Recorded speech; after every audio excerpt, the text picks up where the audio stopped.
The Slow Regard of Silent Things by Patrick Rothfuss. The far below bottom of things. When Auri woke, she knew that she had 7 days. Yes, she was quite sure of it. He would come for a visit on the 7th day. A long time. Long for waiting. But not so long for everything that needed to be done. Not if she were careful. Not if she wanted to be ready. Opening her eyes, Auri saw a whisper of dim light. A rare thing, as she was tucked tidily away in mantle, her privatest of places. It was a white day then. A deep day. A finding day. She smiled, excitement fizzing in her chest. There was just enough light to see the pale shape of her arm as her fingers found the dropper bottle on her bed shelf. She unscrewed it and let a single drip fall into Foxen's dish. After a moment, he slowly brightened into a faint gloaming blue.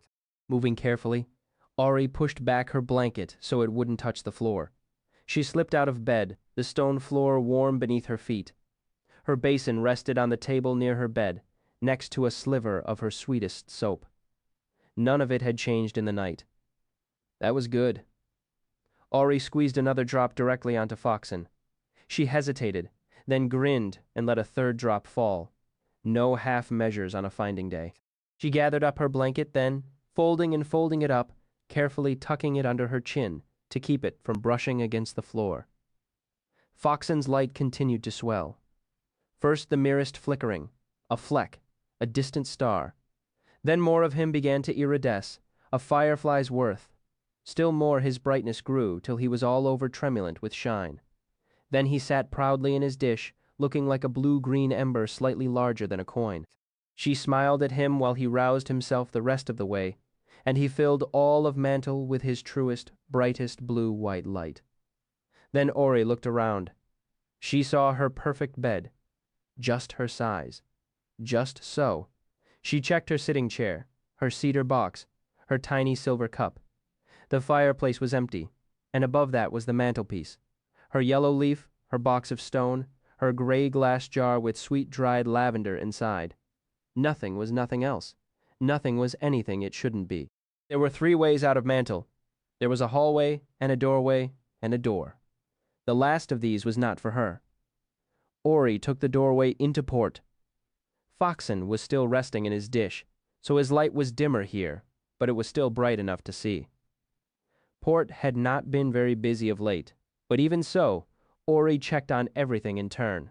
In the wine rack rested half a broken plate of porcelain, no thicker than the petal of a flower. Below that was a leather octavo book, a pair of corks, a tiny ball of twine off to one side. His fine white teacup waited for him with a patience Auri envied. On the wall shelf sat a blob of yellow resin in a dish, a black rock, a gray stone. A smooth, flat piece of wood. Apart from all the rest, a tiny bottle stood, its wire bail open like a hungry bird.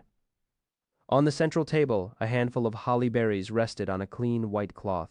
Auri eyed them for a moment, then took them to the bookshelf, a perch they were more suited to. She looked around the room and nodded to herself. All good.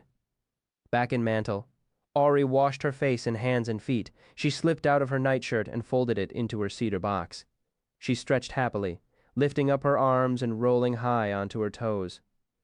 Then she ducked into her favorite dress, the one he'd given her. It was sweet against her skin. Her name was burning like a fire inside her. Today was going to be a busy day. Auri gathered up Foxen, carrying him cupped in the palm of her hand. She made her way through port, slipping through a jagged crack in the wall. It was not a wide crack, but Auri was so slight she barely needed turn her shoulders to keep from brushing up against the broken stones. It was nothing like a tight fit. Van was a tall room with straight white walls of fitted stone. It was an echo-empty place save for her standing mirror. But today there was one other thing, the gentlest breath of sunlight. It snuck in through the peak of an arched doorway filled with rubble, broken timber, blocks of fallen stone. But there, at the very top, a smudge of light. Auri stood in front of the mirror and took the bristle brush from where it hung on the mirror's wooden frame.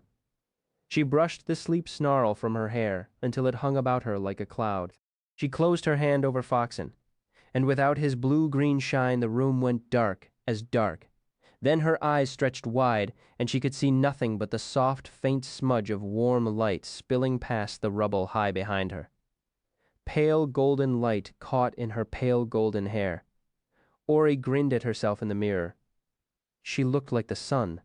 Lifting her hand, she uncovered Foxen and skipped quickly off into the sprawling maze of rubric. It was barely a minute's work to find a copper pipe with the right kind of cloth wrapping, but finding the perfect place. Well, that was the trick, wasn't it? She followed the pipe through the round red brick tunnels for nearly half a mile, careful not to let it slip away from her among the countless other twining pipes. Then, with no hint of warning, the pipe kinked hard and dove straight into the curving wall, abandoning her. Rude thing. There were countless other pipes, of course, but the tiny tin ones had no wrap at all. The icy ones of burnished steel were far too new. The iron pipes were so eager as to be almost embarrassing, but their wrappings were all cotton, and that was more trouble than she cared to bother with today. So Auri followed a fat ceramic pipe as it bumbled along. Eventually it burrowed deep into the ground, but where it bent, its linen wrap hung loose and ragged as an urchin's shirt. Auri smiled and unwound the strip of cloth with gentle fingers, taking great care not to tear it. Eventually it came away. A perfect thing. A single gauzy piece of graying linen, long as Auri's arm. It was tired but willing, and after folding it upon itself, she turned and pelted madly off through echoing umbral, then down and down into the 12. The 12 was one of the rare changing places of the underthing. It was wise enough to know itself, and brave enough to be itself, and wild enough to change itself while somehow staying altogether true. It was nearly unique in this regard, and while it was not always safe or kind, Auri could not help but feel a fondness for it. Today, the high arch of space was just as she'd expected, bright and lively. Sunlight speared down through the open gratings far above, striking down into the deep, narrow valley of the changing place. Light filtered past pipes, support beams, and the strong, straight line of an ancient wooden walkway. The distant noise of the street drifted down to the far below bottom of things. Auri heard the sound of hooves on cobblestones, sharp and round as a cracking knuckle. She heard the distant thunder of a passing wagon and the dim mingle of voices. Threading through it all was the high, angry cry of a babe who clearly wanted tit and wasn't getting any. At the bottom of the yellow 12, there was a long, deep pool with water smooth as glass. The sunlight from above was bright enough that Auri could see all the way down to the second snarl of pipes beneath the surface. She already had straw here, and 3 bottles waited on a narrow ledge of stone along one wall. But looking at them, Auri frowned. There was a green one, a brown one, and a clear one. There was a wide wire bailing top, a gray twisting lid, and a cork fat as a fist. They were all different shapes and sizes, but none of them were quite right. Exasperated, Auri threw her hands into the air. So she ran back to Mantle, her bare feet slapping on the stone. Once there, she eyed the gray glass bottle with the lavender inside. She picked it up, looked it over carefully, then set it back down in its proper place before she scampered out again. Auri hurried through port, heading out by way of the slanting doorway this time, rather than the crack in the wall. She twisted up through Withy, Foxen throwing wild shadows on the walls. As she ran, her hair streamed out behind her like a banner. She took the spiraling stairs through Dark House, down and around, down and around. When she finally heard moving water and the tink of glass, she knew she'd crossed the threshold into Clinks. Soon, Foxen's light reflected off the roiling pool of black water that swallowed the bottom of the spiraling stairs. There were 2 bottles perched in a shallow niche there, one blue and narrow, one green and squat. Auri tilted her head and closed one eye, then reached out to touch the green one with 2 fingers. She grinned, snatched it up, and ran back up the stairs. Heading back, she went through vaults for a change of air. Running down the hall, she sprang over the first deep fissure in the broken floor as lithely as a dancer. The second crack, she leapt as lightly as a bird. The third, she jumped as wildly as a pretty girl who looked like the sun. She came into the yellow 12 all puffed and panting. As she caught her breath, she tucked Foxen in the green bottle, patted him carefully with straw, and locked down the hasp against the rubber gasket, sealing the lid down tight. She held it up to her face, then grinned and kissed the bottle before setting it carefully by the edge of the pool. Auri shucked off her favorite dress and hung it on a bright brass pipe. She grinned and shivered a little, nervous fish swimming in her stomach. Then, standing in her altogether, she gathered up her floating hair with both her hands. She brushed it back and bound it, winding and tying it behind her with a strip of old gray linen cloth. When she was done, it made a long tail that hung down to the small of her back. Arms held close against her chest, Auri took 2 tiny steps to stand beside the pool. She dipped a toe into the water, then her whole foot. She grinned at the feel of it, chill and sweet as peppermint. Then she lowered herself down, both legs dangling in the water. Auri balanced for a moment, holding her naked self up with both hands, away from the cold stone lip at the edge of the pool. But there was no avoiding it. So Auri puckered up and settled herself the rest of the way down. There was nothing peppermint about the cold stone edge. It was a dull, blunt bite against her tender, altogether hindmost self. She turned herself around then, and began to lower herself into the water. She went slowly, tickling around with her feet until she found the little jut of stone. She curled her toes around it, holding herself thigh-deep in the pool. Then she drew a few deep breaths, screwed her eyes shut, and bared her teeth before letting go with her toes and ducking her nethers underneath the surface. She squeaked a little, and the chill made her whole self go goose-prickle. The worst over, she closed her eyes and dunked her head beneath the water too. Gasping and blinking, she rubbed the water out of her eyes. She had her big all-over shiver then, one arm folded across her breasts. But by the time it was done, her grimace had turned to grin. Without her halo of hair, Auri felt small. Not the smallness that she strove for every day, not the smallness of a tree among trees, of a shadow underground, and not just small of body either. She knew there was not much of her. When she thought to look more closely at her standing mirror, the girl she saw was tiny as an urchin begging on the street. The girl she saw was thin as thin, her cheekbones high and delicate, her collarbones pressed tight against her skin. But no, with her hair pulled back and wetted down besides, she felt less. She felt tamped down, dim, more faint, faint, feigned, feigned. Feigned it would have been pure unpleasant without the perfect strip of linen. If not for that, she wouldn't merely feel like a wick rolled down. She would be downright guttery. It was worth it doing things the proper way. Finally, the last of her trembling stopped. The fish were still turning in her stomach, but her grin was eager. The golden daylight from above struck down into the pool, straight and bright and steady as a spear. Auri drew a deep breath, then pushed it out, wriggling her toes. She took another deep breath and let it out more slowly. And a third breath. Auri gripped the neck of Foxen's bottle in one hand, let go of the stone edge of the pool, and dove beneath the water. The angle of the light was perfect, and Auri saw the first pipey tangle clear as anything. Minnow quick, she turned and glided smoothly through, not letting any of them touch her. Below that was the second snarl.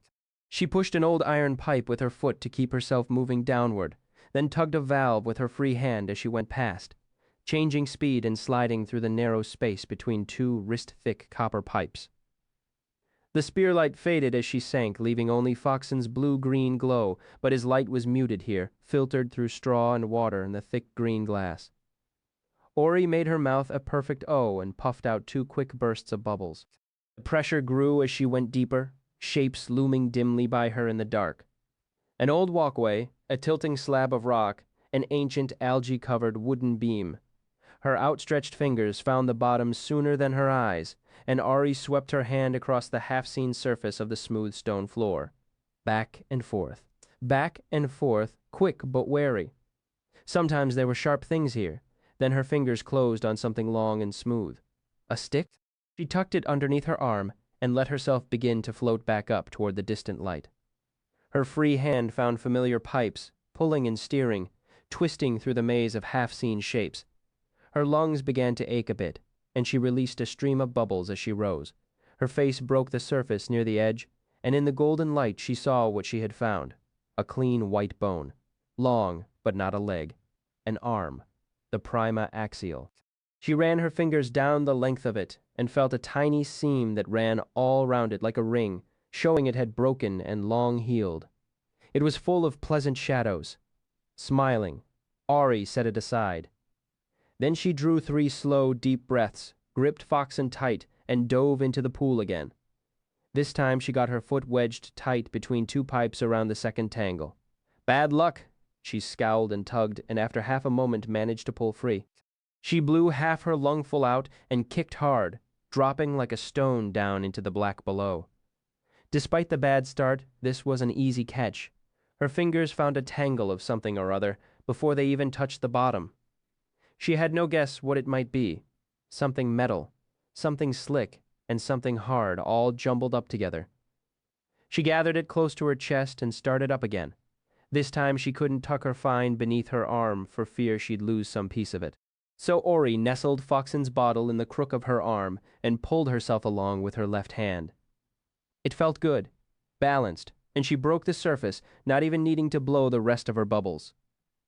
She spread the tangle out by the edge of the pool, an old belt with a silver buckle so tarnished it was black as coal, a leafy branch with a bewildered snail, and lastly but not least, looped on a piece of rotten string all tangled with the branch, was a slender key as long as her first finger. Auri kissed the snail and apologized before setting the branch back in the water where it belonged. The leather of the belt was turned against itself, but at the slightest tug the buckle came away. Both of them were better off that way. Clinging to the stone edge of the pool, Auri shivered now in tiny waves. They moved across her shoulders and her chest. Her lips had gone from pink to pale, pink tinged with blue. She picked up Foxen's bottle and checked the bail to make sure it was tight. She looked down into the water, the fish in her stomach swimming excitedly. Third time was the lucky one. Auri pulled a breath and dove again, her body twisting smoothly, her right hand finding all the friendly grips down to the dark, the stone, the timber. Then nothing but dim Foxen's light, coloring her outstretched hand a pale blue-green. It looked the way a water nixie's must. Her knuckles brushed the bottom, and she spun a bit to orient herself. She kicked and swept her hand about, skimming smoothly out along the black stone bottom of the pool. Then she saw a glint of light, and her fingers bumped something solid and cold, all hard lines and smooth. It was full of love and answers, so full she felt them spilling out at just her briefest touch. For the space of 10 hard heartbeats, Auri thought it must be fastened to the stone. Then it slid, and she realized the truth. It was a weighty thing. After a long, slippery moment, her tiny fingers found a way to pry it up. It was solid metal, thick as a book. It was oddly shaped and heavy as a bar of raw iridium. Auri brought it to her chest and felt its edges dig into her skin. Then she bent her knees and pushed off hard against the bottom with both feet, looking up toward the distant shimmer of the surface. She kicked and kicked, but barely seemed to move. The metal thing dragged, pulling her down. Her foot bumped hard against a thick iron pipe, and Auri took the chance to brace herself and give another push. She felt a rush of motion up that slowed as soon as her foot left the iron behind. Her lungs were fighting with her now. Half full, the dumb things wanted air. She puffed out a mouthful of bubbles, trying to trick them, knowing every bubble lost would weigh her down, knowing she wasn't even near the bottom tangle yet. Auri tried to shift the metal thing to the crook of her arm so she could pull herself along. But when she tried, the smoothness of it slipped a little in her fingers. In the sudden panic afterward, she clutched, fumbled, and Foxen's bottle knocked against some unseen shape. He slid and jostled free of Auri's grip. Auri snatched with her free hand, but her knuckles only batted Foxen farther off away. And for a moment, Auri froze. To let the metal drop would be unthinkable. But Foxen, he had been with her forever. She watched as Foxen's bottle was caught by an eddy and swirled well out of reach behind a trio of slanting copper pipes. Her lungs were angry now. She clenched her teeth and grabbed a nearby lip of stone with her now free hand, pulling herself up. Her lungs were heaving hard inside her now, so she slowly loosed her bubbles, though she hadn't even glimpsed the lowest tangle yet.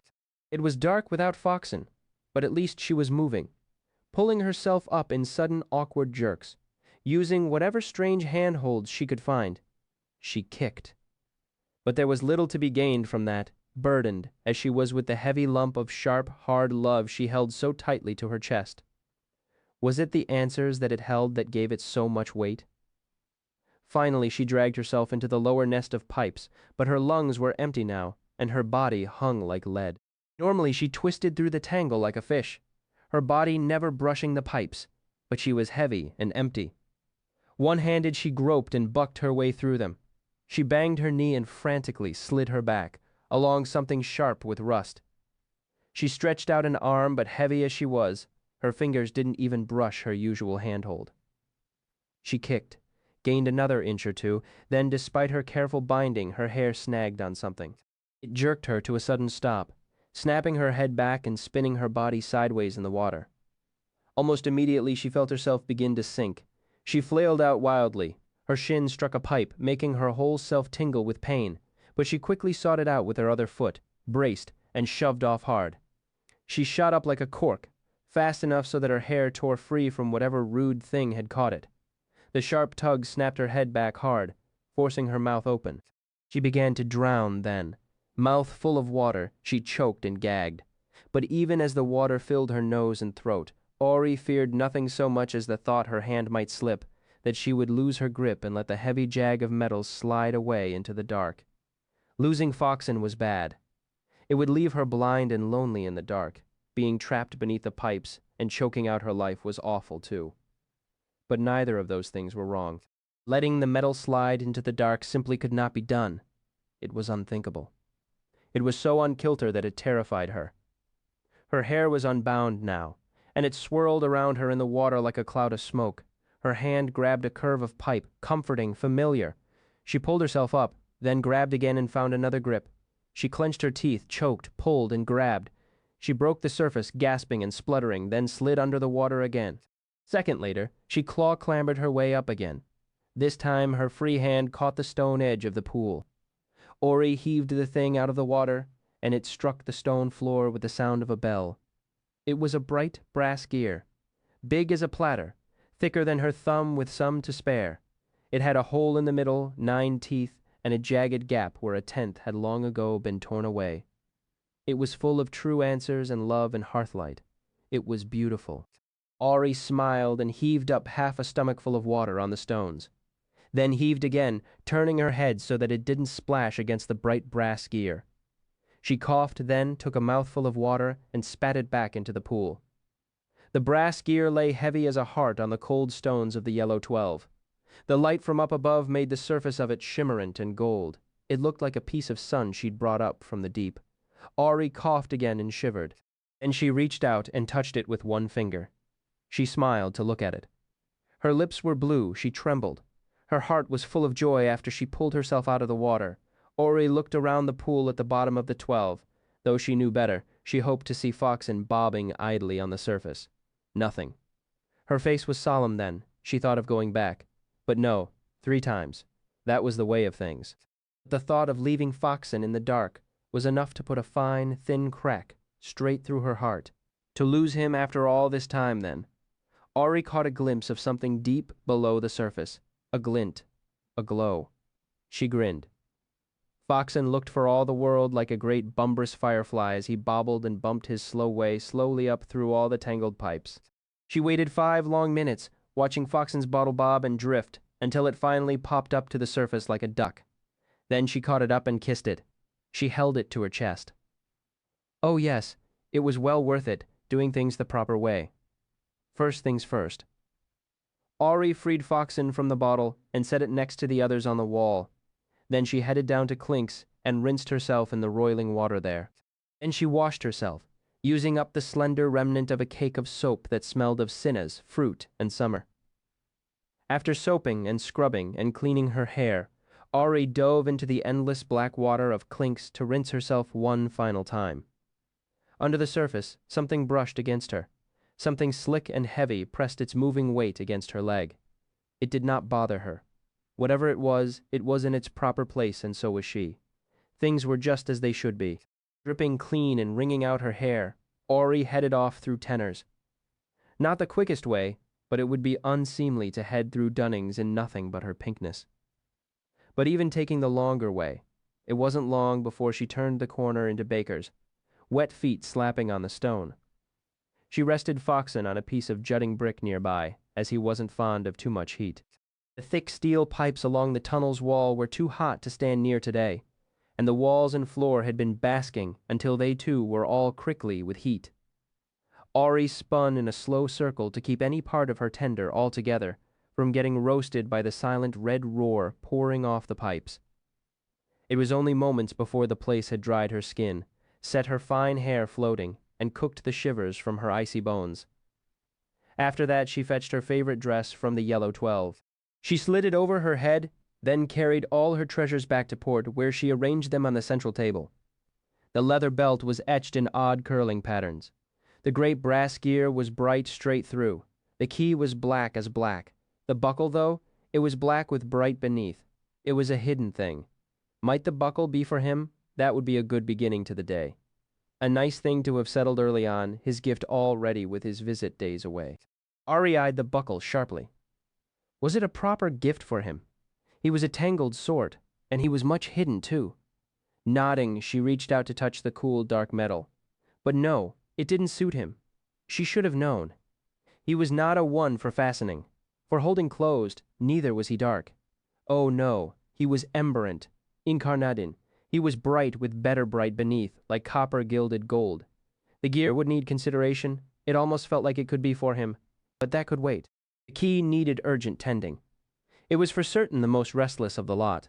This wasn't even a slim sliver of surprise.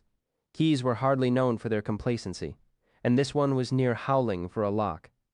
Auri picked it up and turned it in her hands. A door key. It wasn't shy about the fact at all. Black key, white day. She cocked her head. The shape of things was right. It was a finding day, and there was no doubt the poor thing badly wanted tending. She nodded to herself and slipped the key into the pocket of her dress. Even so, before she left, Auri helped everything to find its proper place. The belt stayed on the central table, obviously. The buckle moved to rest beside the dish of resin. The bone nestled almost indecently close to the hollyberry. The gear was troublesome in this regard. She set it on the bookshelf, then moved it to the table in the corner. It leaned against the wall, the gap from its lost tooth pointing up into the air. Auri frowned. It wasn't quite the proper place. Auri brought out the key and held it in front of the gear. Black and brass, both for turning. They had 12 teeth between them. She shook her head and sighed. She put the key back into her pocket and left the great brass gear on the bookshelf. It wasn't the proper place for it, but it was the best that she could do for now. Burrow was closest, so Auri hurried there, ducking her head through the low stone doorways until she came to the first of its doors. Standing there, Auri cupped Foxen in her palm and huffed a gentle breath onto him, fanning his light. The wooden door was huge and gray with age, its hinges hardly more than flaking rust. She drew the key out of her pocket and held it out in front of her, between herself and the great gray door. She looked back and forth between them, then turned and padded away, 3 left turns and through a broken window to the second door, also old and gray, but larger than the first. Here she barely needed to glance at them before she knew the truth. This wasn't right. These weren't the proper doors. Where then? Tenor's black door? She shivered. Not black door. Not on a white day, Wayne's instead. Then Tenor's, even through bottom. This was not a key for black door. No. Auri hurried through rubric, turning left twice and right twice for balance, making sure to never follow any of the pipes too far lest she offend. Next came Greeley with its twisting ways and its sulphurant smell. She got a little lost there among the crumbling walls, but eventually made her right way to Crumbledon, a narrow dirt tunnel so steep it was little more than a hole. Auri scampered down on a long ladder made of lashed-together sticks. The bottom of the ladder dropped into a tiny, tidy room of finished stone. It was no bigger than a closet, empty except for an old oak door all bound in brass. Auri brushed off her hands, swung the door open, and stepped lightly into Wayne's. The hallway was wide enough to drive a wagon through, high-ceilinged and long enough that Foxen's light could barely reach the tangle of debris that blocked the far end. Above her, blue-white light scattered off a crystal chandelier. Dark wood paneling hugged the lower portion of the walls, but above that was ornate plasterwork. There were broad frescoes decorating the ceiling. Women in gauze lounged about, whispering and rubbing oil on each other. Men frolicked about in the water, flapping around ridiculously in their absolute altogether. Auri took a moment to look at the pictures, as she always did, grinning wickedly. She shifted her weight from side to side, the polished marble floor chill beneath her tiny feet. Both ends of Wayne's were blocked by fallen rock and earth, but in the middle it was clean as a crucible. Everything dry and tight as you please. No damp, no mold, no drafts to bring in dust. Altogether, men or no, it was a seemly place. So Auri was careful to comport herself with full decorum. There were 12 oak doors lining the hall, all fine and tight and bound in brass. Over her long years in the underthing, Auri had opened 3 of them. She walked down the hall, Foxen glowing brightly in her upheld hand. After a dozen steps, a glimmer on the marble floor caught her eye. Skipping close, she saw a crystal had fallen from the chandelier to lay unbroken on the floor. It was a lucky thing and brave. She picked it up and put it in the pocket that didn't have the key inside. They would only fuss if they were put together. It wasn't the 3rd door, or the 7th. Auri was already planning her route down to Throughbottom when she spied the 9th door. It was waiting. Eager, the latch turned and the door eased smoothly open on silent hinges. Auri stepped inside, pulled the key from her pocket, and kissed it before she lay it carefully on an empty table just inside the door. The tiny tap as it touched the wood warmed her heart. She smiled to see it sitting there, all snug and in its proper place. It was a sitting room, very fine. Auri sat Foxen in a wall sconce and went to have a careful look around. A tall velvet chair, a low wooden table. A plush couch on a plush carpet. In the corner was a tiny cart filled with glasses and bottles. They were very dignified. There was something wrong with the room. Nothing looming. Nothing like in Sit Twice or Faceling. No. This was a good place, a nearly perfect place. Everything was almost... If this hadn't been a white day with everything done properly, she might not have been able to tell something was amiss. Still, it was, and she did. Auri stepped around the room, hands clasped primly behind her back. She eyed the cart, more than a dozen bottles, all colors, some stoppered and full, some holding little more than dust. There was a burnished silver gear watch on one of the tables, near the couch. There was a ring, too, and a scattering of coins. Auri eyed them curiously, touching nothing. She moved daintily. One step. Another. The dark plush of the carpet was sweet beneath her feet, like moss. And when she bent down to run her fingers over the hush of it, she glimpsed a tiny whiteness underneath the couch. She reached deep into the shadows with a small white hand, having to stretch a bit before her fingers caught it, smooth and cool. It was a tiny figurine carved from a piece of pale, retiring stone. A small soldier with clever lines to show his hauberk and his shield. But his truest treasure was the sweetness of his face, kind enough for kissing. It didn't belong here, but it wasn't wrong. Or rather, it wasn't what was wrong with the room. The poor thing was simply lost. Auri smiled and put the doll in her pocket with the crystal. It was then she felt a tiny bump beneath one foot. She pulled up the edge of the carpet, rolled it back, and found a small bone button underneath. Auri eyed it for a long moment before giving it an understanding smile. That wasn't it either. The button was just as it should be. Moving carefully, she lay the carpet back, exactly as she'd found it, patting it into place with her hands. She looked around the room again. It was a good place, and almost entirely as it ought to be. There wasn't really anything for her to do here. It was startling, really, as the place had obviously been alone for ages without anyone tending to it. Even so, there was something wrong. Some lack, some tiny thing, like a single cricket legging madly in the night. A second door sat on the other side of the room, eager to be opened. She worked the latch, walked through a hallway only to come to the foot of a set of stairs. There she looked around with some surprise. She'd thought that she was still in Wayne's, but clearly not. This was a different place entirely. Auri's heart beat faster then. It had been ages since she'd come on somewhere wholly new, a place that dared to be entirely itself. Still, carefully. In Foxen's steady light, Auri looked closely at the walls and ceiling. A few cracks, but nothing thicker than a thumb. A few small stones had fallen, and there was dirt and mortar on the steps as well. The walls were bare and slightly condescending. No, she had obviously left Wayne's behind. She ran a hand over the stones of the steps. The first few were solid, but the 4th was loose, as were the 6th and 7th. And the 10th. There was a landing halfway up where the stairway turned back upon itself. There was a door, but it was terribly bashful, so Auri politely pretended not to see it. She made her careful way up the second flight of steps and found half of them were also loose or prone to tipping. Then she went back down the stairs, making sure she'd found all the shifting stones. She hadn't. It was terribly exciting. The place was tricky as a drunken tinker and a little sly. It had a temper, too. It would be hard to find a place less like a garden path. Some places had names, some places changed, or they were shy about their names. Some places had no names at all, and that was always sad. It was one thing to be private, but to have no name at all, how horrible, how lonely. Auri made her way up the stairs a second time, testing each one with her feet, avoiding the spots she knew were bad. As she climbed, she couldn't tell what sort of place this was. Shy or secret, lost or lonely, a puzzling place. It made her grin all the wider. At the top of the stairs the ceiling had collapsed, but there was a gap made by a broken wall. Auri stepped through and found herself grinning with the thrill of it. Another new place. 2 in one day. Her bare feet shifted back and forth on the gritty stone floor, almost dancing with excitement. This place was not so coy as the stairway. Its name was Tumbrel. It was scattered, and half fallen and half full. There was so much to see. Half the ceiling had fallen in, and everything was covered in dust. But for all its fallen stone, it was dry and tight.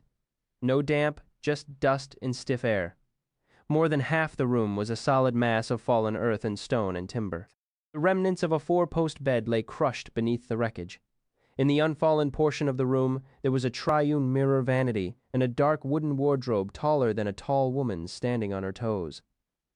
Auri peered shyly through the wardrobe's half-open doors. She glimpsed a dozen dresses there, all velvet and embroidery. Shoes, a robe of silk, some gauzy bits of the sort the women wore in the frescoes down in Wayne's. The vanity was a rakish thing, garrulous and unashamed. The top was scattered with pots of powders, small brushes, sticks of eye paint, bracelets and rings, combs of horn and ivory and wood. There were pins and pens and a dozen bottles, some substantial, some delicate as petals. It was in startling disarray.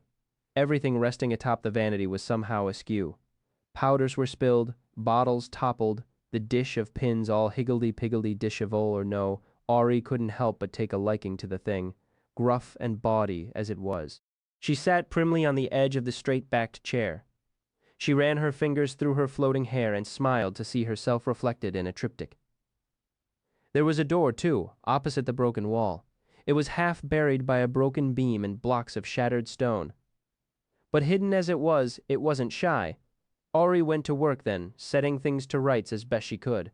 She shifted the wooden beam that blocked the door, lifting and straining, a few inches at a time until she could lever at it with another piece of fallen timber. Then she cleared away the stones, pushing the ones she could not carry, rolling the ones she could not push.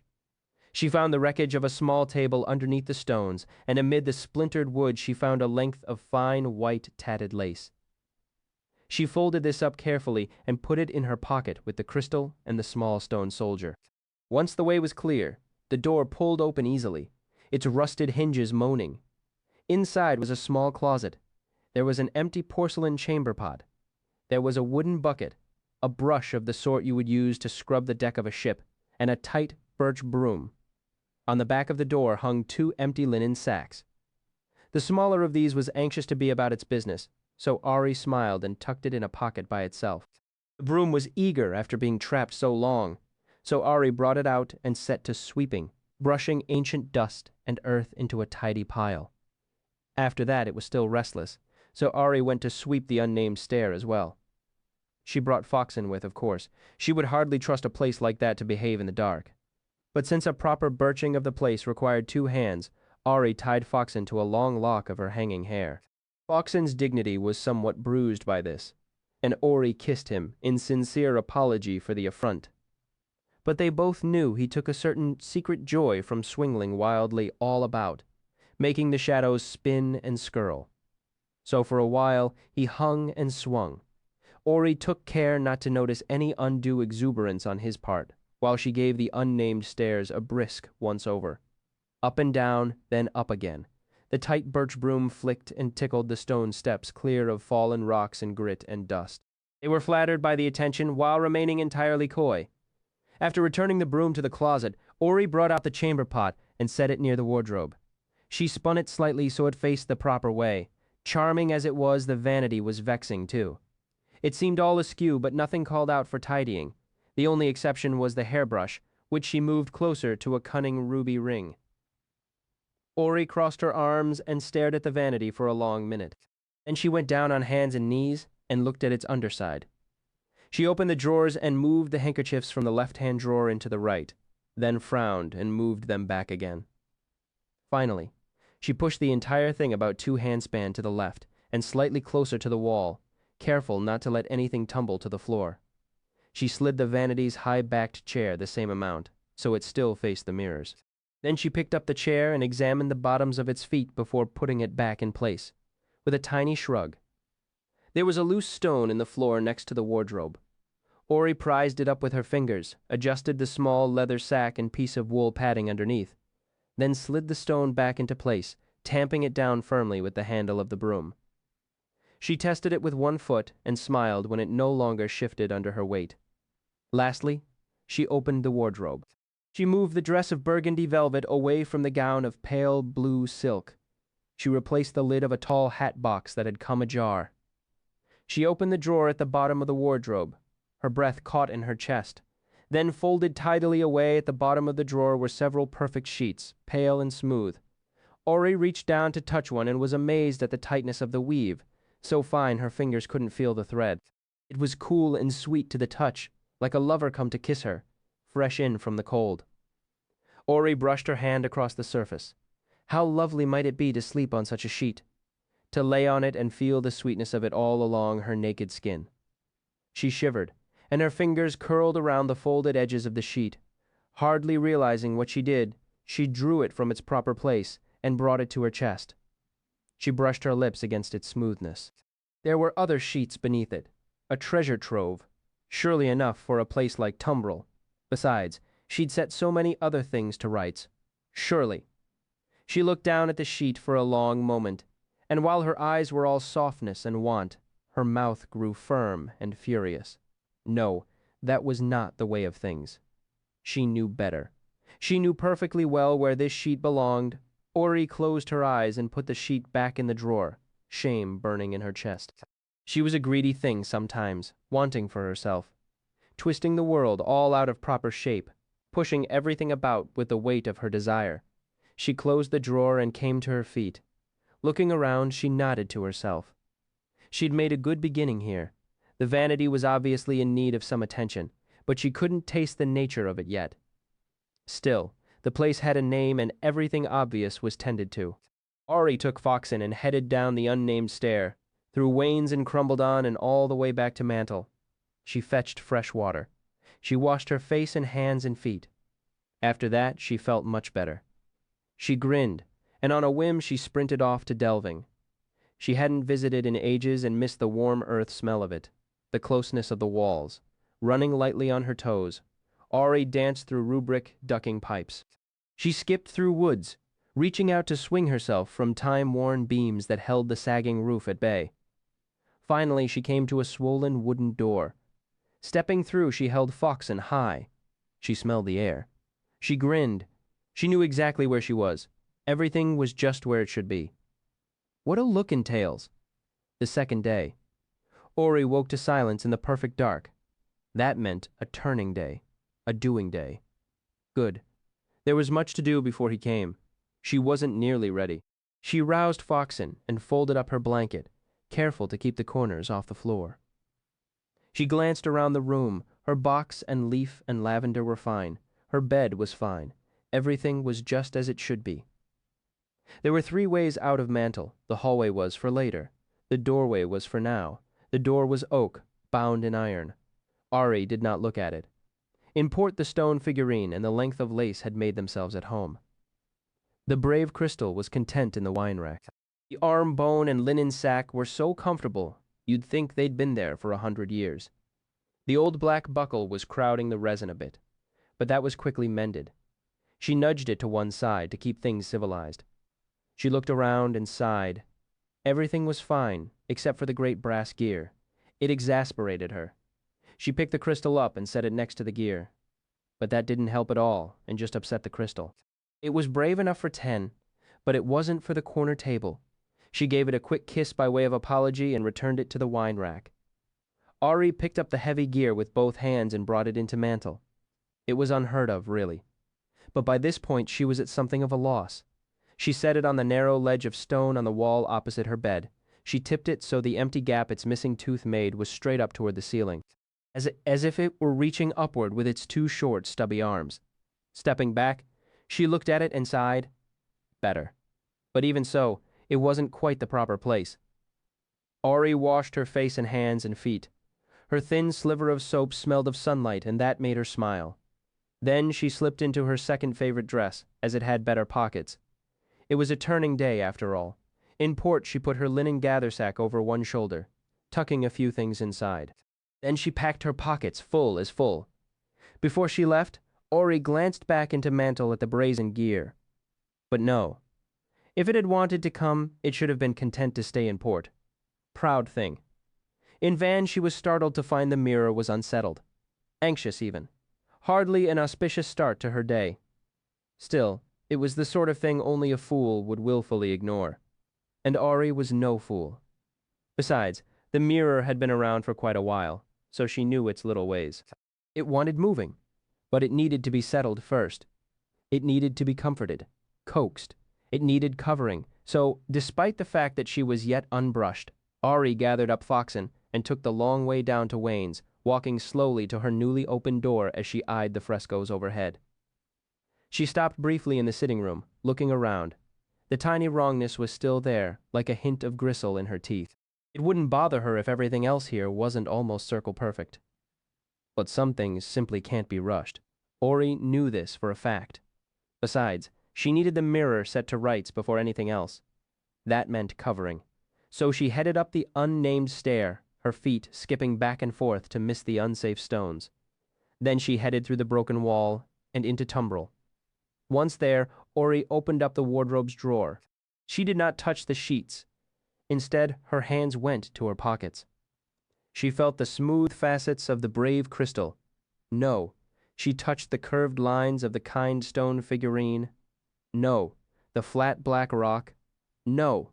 Then her fingers touched the buckle and she smiled. She brought it out and set it gently in the drawer. Then she lifted out the topmost folded sheet. It was smooth and creamy in her hands, pale as ivory.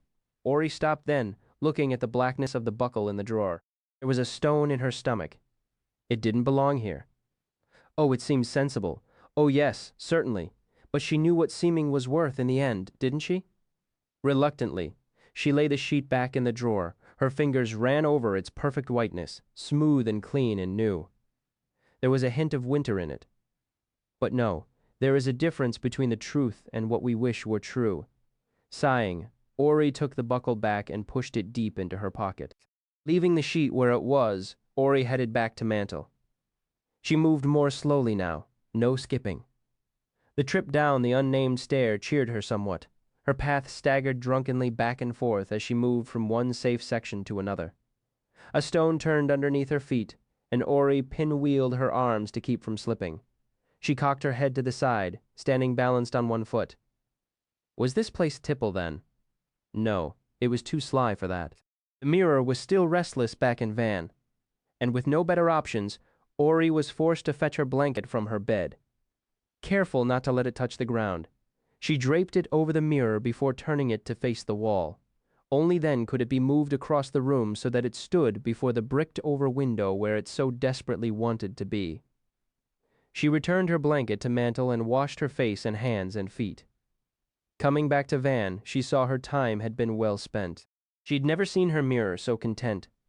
Grinning at herself, she brushed the elf knots from her hair until it hung around her like a golden cloud. But just as she was finishing, when she lifted up her arms to push her cloud of hair behind her, Auri staggered just a bit, all sudden dizzy. After it passed, she walked slowly to Cricklet and took a long, deep drink. She felt the cool water run all along her insides with nothing to stop it. She felt hollow inside. Her stomach was an empty fist. Her feet wanted to go to Applecourt, but she knew there were no apples left.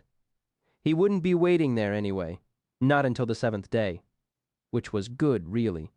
She had nothing suitable to share, nor nothing halfway good enough to be a proper gift. So she went to Tree instead. Her pans were hanging in their proper places. her spirit lamp just so. The cracked clay cup was sitting quietly. Everything was just as it should be.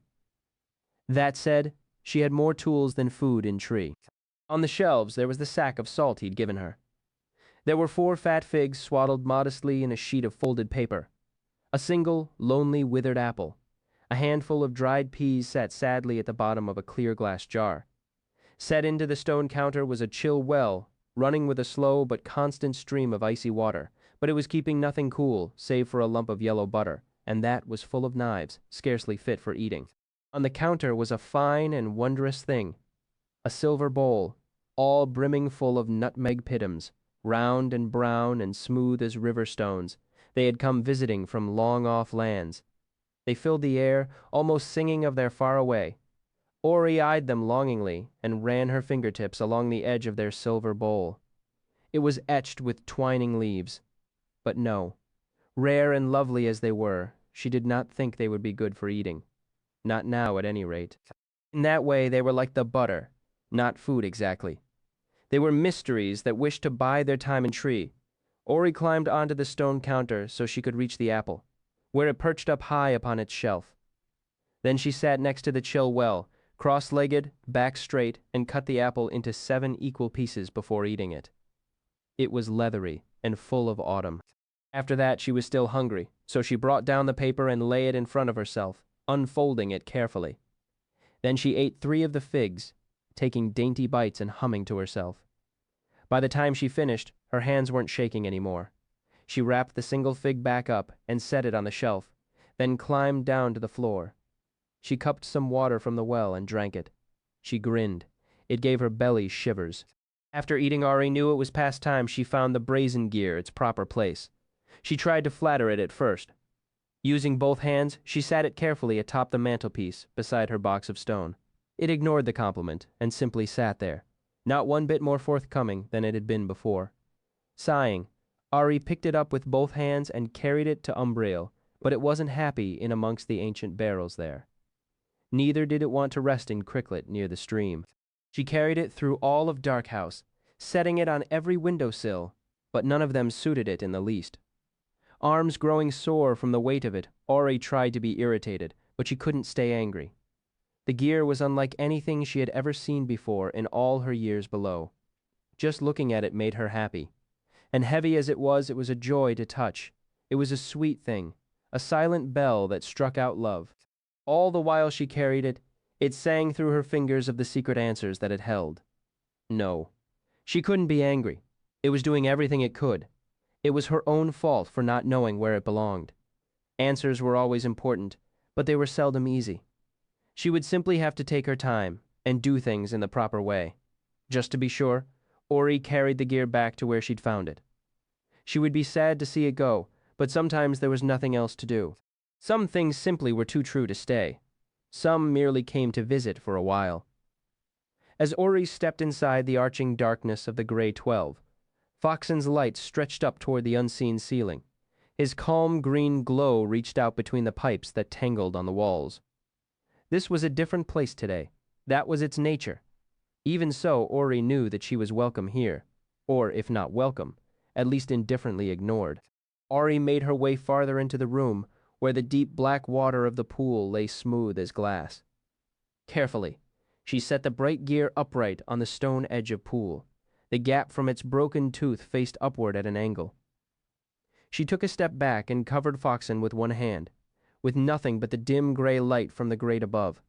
The gear was nowhere near as shimmerant as it had been before. She eyed it closely for a breathless moment, head tilted to one side. Then she grinned. It didn't want to leave. That at least was clear.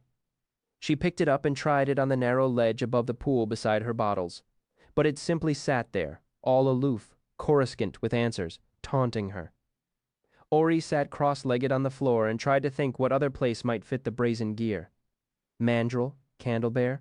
She heard a hush of feather in the air. Wings beat hard, then stopped. Looking up, Auri saw the shape of a nightjar outlined against the dull gray circle of light entering the grate, high above. The bird struck something hard against the pipe, then ate it. A snail, she guessed. There was no need to guess the type of pipe, though.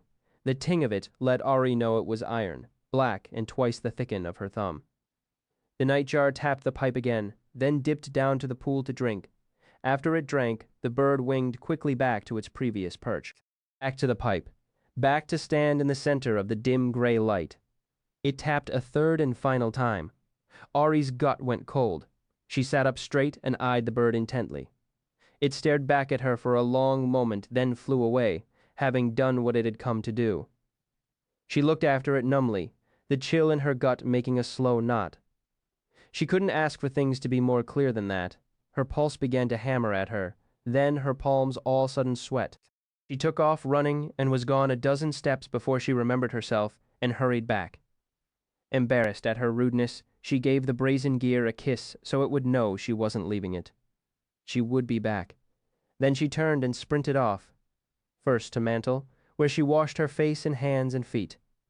She took a handkerchief out of her cedar box and pelted down through Rubric and Downings to Burrow.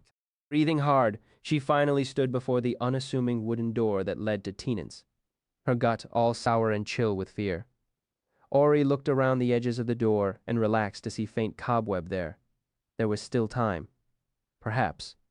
She pressed her ear against the wood and listened a long moment. Nothing. She slowly pulled it open. Standing anxious in the doorway, Auri peered into the dusty room. She eyed the cobwebs hanging from the ceiling. She eyed the tables strewn with dusty tools. She eyed the shelves packed with bottles, boxes, tin containers. She eyed the other door across the room. There was no hint of light around its edges. Auri did not like it here. It was not the underthing. This was a between place. It was not for her. But as much as she did not like it, the other options were all worse. She eyed the floor covered with a fine layer of dust except for a set of heavy boot prints, black smudges scuffing through the gray dust on the floor. The boot prints told a story. They entered from the other door, moved from a table to a nearby shelf, then made a line to the doorway where she stood. Auri glared at the spot where they crossed the threshold. As they left the dusty floor of tenants, the boot prints became invisible. They were from long ago. But even now, the sight made her heart thump. Her skin was all hot prickle, indignant at the thought of them. A second set of boot prints told the story in reverse. They returned to tenants from the underthing. They moved to tables, shelf, and out the other door. They made a circle of sorts, a circuit. They were not new boot prints. Still, they told a story Auri did not love. They told a story she did not want to see repeated. She drew a breath to calm herself. There was no time for this. They would be coming. All hard boots and arrogance and not one bit of proper knowledge of this place. A cold sweat swept the prickle heat all off her skin. She drew another calming breath and focused. Her expression fierce. Auri took a deep breath and crossed the threshold into tenants. She placed her small white foot inside the black print of a boot. Her foot was small enough that this was no hard thing. Even so, she moved with slow deliberation. Her second step brought little more than her toes in contact with the floor. Her feet fit easily inside the boot prints, making no marks of their own. Thus she moved, one delicate step at a time. First to a shelf, she eyed containers before picking up a heavy bottle with a ground glass stopper. Next, she took a brush and felt the bristles with her finger. Then she made her way back to the door, her steps as slow and graceful as a fawn's. She closed the door behind her, and breathing out a sigh of deep relief, she ran herself to Rubric. Even moving quickly, it took an hour to find the proper place. Rubric's round brick tunnels ran the length and breadth of Underthing. Miles and miles of passages, twisting up and down and doubling back, taking the pipes where they needed to go.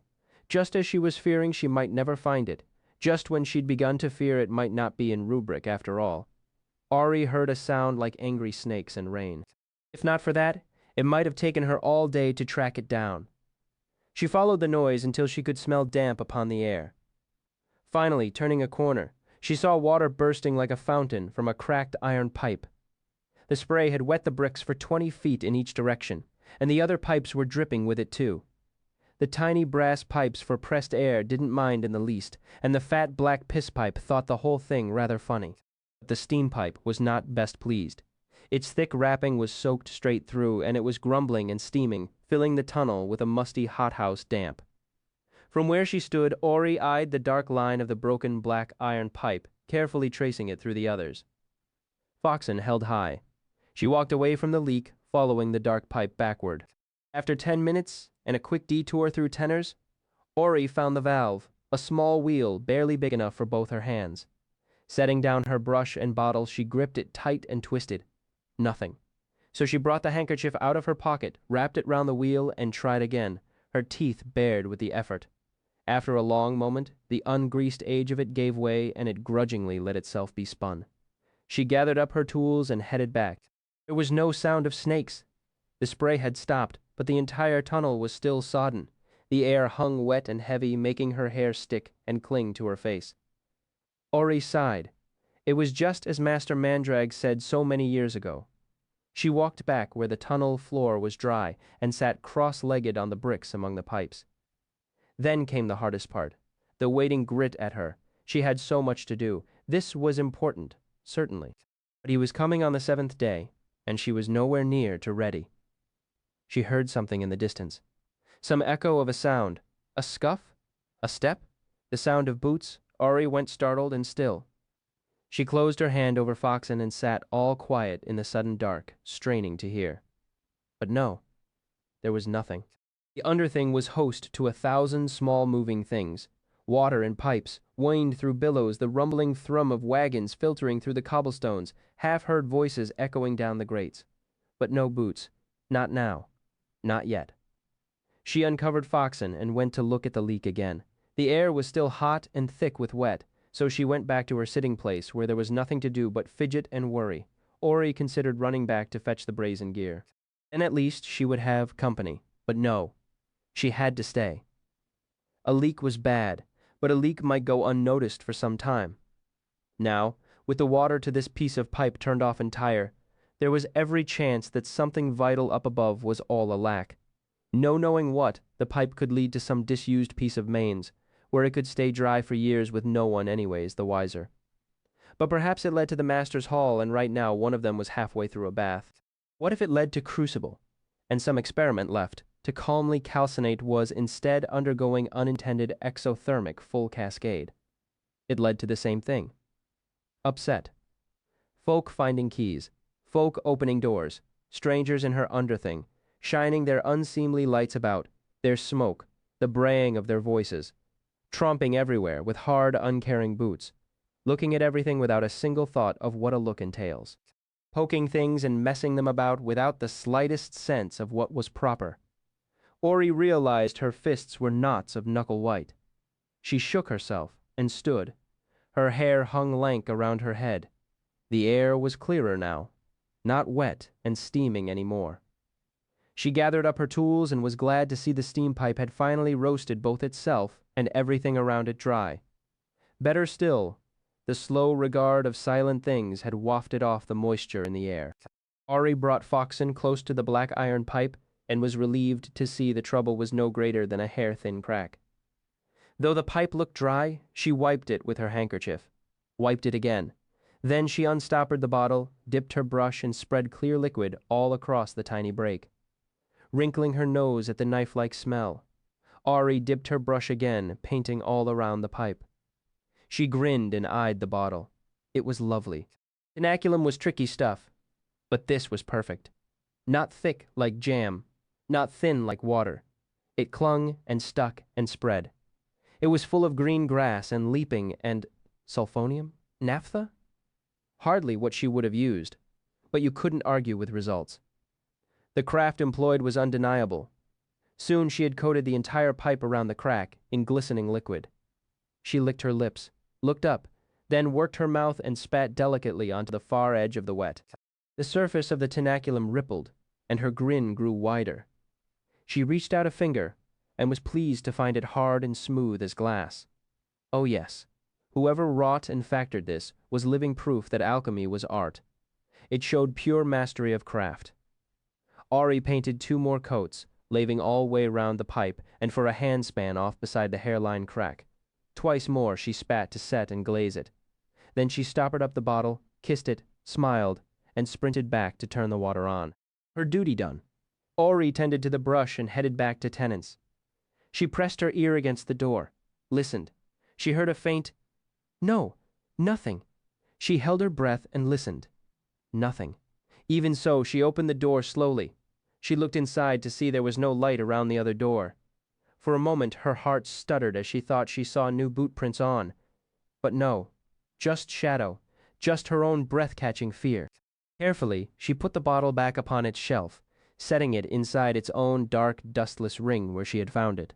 And then the brush. She stepped carefully inside the big, black, brutish treadings of the boots. She wasn't one for rucking things about. She stepped the way the water moves within a gentle wave. Never mind the motion, the water stays unchanged. That was the proper way of things. She slowly closed the heavy door behind her. She checked the latch to make herself most certain sure. Stepping back into the underthing, the stones should have been sweet beneath her feet. But they were not. They were mere stones. The air seemed strange and strained. Something was wrong. She stopped and listened at the door again. She listened closer, then opened up the door a crack to peer inside. Nothing. She closed the door and checked the latch. She leaned her weight against the door and tried to sigh, but could not find the breath for it inside her chest. Something was wrong. She had forgotten something. Auri ran back to rubric, heart stuttering as she turned wrong. Then wrong again. But then she found the valve again. She went down on her knees to make herself most certain sure she'd turned it open and not closed. She put both hands upon the pipe and felt the tremble of the water running through. Not that then, but still. Had she moved carefully enough? Had she left a smudge upon the floor? Auri sprinted back to Tenants and put her ear against the door. Nothing. She opened the door and lifted Foxen high so that his light shone down onto the dust. Nothing. By now her skin was all asheen with sweat. She closed the heavy door. She checked the latch and leaned her slender weight against it, pressing with her hands and forehead. She tried to breathe more deeply, but her heart was stiff and tight inside her chest. There was something wrong about the air. The door refused to sit right in its frame. She pressed against it with both palms. She checked the latch. Foxen's light seemed suddenly too thin. Had she moved carefully enough? No, she knew. She listened, then opened up the door and looked again. Nothing, but simply seeing did not help. She knew that seeming wasn't hardly half of things. Something was wrong. She tried, but she could simply not unclench. She could not catch her breath. The stones beneath her feet were nothing like her stones. She needed to get somewhere safe. Despite the stones, the strangeness in the air, Auri started walking back to Mantle. She took the safest way, but even so her steps were slow, and even so she sometimes had to stop and close her eyes and merely breathe, and even so the breathing hardly helped. How could it when the air itself had gone untrue? The angles were all wrong in Pickering, but she didn't realize how lost she had become until she looked around and found herself in Scaperling. She did not know how she had come to be so out of place, but there was no denying where she was. The damp was all around, the smell of rot, the grit under her feet, the way the walls were leering. She turned and turned again but could not find her place. She tried to push ahead. She knew that if she walked and turned and walked eventually, she must leave grim, gritty Scaperling behind. She would come out into a friendly place, or at least a place that did not twist and cramp and loom all round her. So she walked and turned and looked around, hoping beyond hope for a glimpse of the familiar, hoping that the stones might slowly start to belong underneath her feet. But no. The hammer of her heart told her to run. She needed her safe place. She needed to get back to Mantle. But where was the way of it? Even if she knew the way, the air was growing tight and dizzy all around her. Though she was loath to touch them, Auri stretched her hand to lean against the sharp unkindness of the wall. Slow steps. A turn. She smiled to see things open up ahead of her. Finally, her chest began to loosen up when finally she saw the end of Scaperling ahead. She took 2 steps before she realized what way it offered out. She stopped. No. No, no. The tangle of unwelcome tunnel opened up ahead, but it opened out into the vast and empty quiet of Black Door. Auri did not even turn around. She merely took step after slow and sliding step back the same way she had come. It was hard. The wall caught at her hand and worried it, scraping skin off of her knuckles. The damp, tight knot of Scaperling did not want her back inside. But Black Door did. The wide and welcome path to Black Door stretched before her like a dark, black open mouth, a maw. A maw, step after step, she forced her way backward into Scaperling. She did not dare to let the way to Black Door out of sight. She did not dare let it behind her, all unseen. Unseemly. All unseamed. Finally, she backed around a corner and sank trembling to the floor. She needed everything to not come all apart around her. She needed to get back to Mantle. She needed her most perfect place. There, the stones were safe under her feet. There, everything was sweet and proper true. She was dizzy and askant and slant. She shook and could not bring herself to stand, so she folded herself in and sat cross-legged upon the floor. She sat there for a long and silent while. She closed her eyes. She closed her mouth. She covered Foxen with her hand. All small she sat, all still. The grubby dank of scaperling got in her hair, made it hang heavy. She let her tangleness fall all around her in a curtain. It made a tiny space inside. It was a small space just for her. Auri opened up her eyes and looked into this tiny private place. She saw brave Foxen bravely shining in the shelter of her hands. She uncovered him, and even though his light was thin and thready, the sight of him in this small space made Auri smile. She felt around inside herself for her true perfect name, and though it took a long and lonesome moment, finally she felt it there. It was shivery and scant, scared, skint, but just around the edges it was still scintillant. It was still hers. It shone. Moving slowly, Auri stood and made her slow way out of Scaperling. The air was thick and shuddersome. The walls were full of spite. The stones begrudged her every step. Everything was snarling all apart. But even so she found her way to Pickering. The walls were merely sullen there. Then she made her way to Dunning's. Then Auri finally felt the stones of Mantle underneath her feet. She lightly stepped inside her, oh, most perfect place. She washed her face and hands and feet. It helped. She sat for a long moment in her perfect chair. She enjoyed her perfect leaf. She breathed the lovely ordinary air. Her skin no longer felt stretched tight. Her heart grew buttery and warm. Foxen was fulsome again, even effulgent.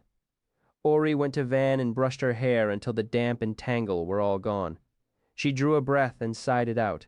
Her name was sweet inside her chest. All things were in their proper place again. She grinned.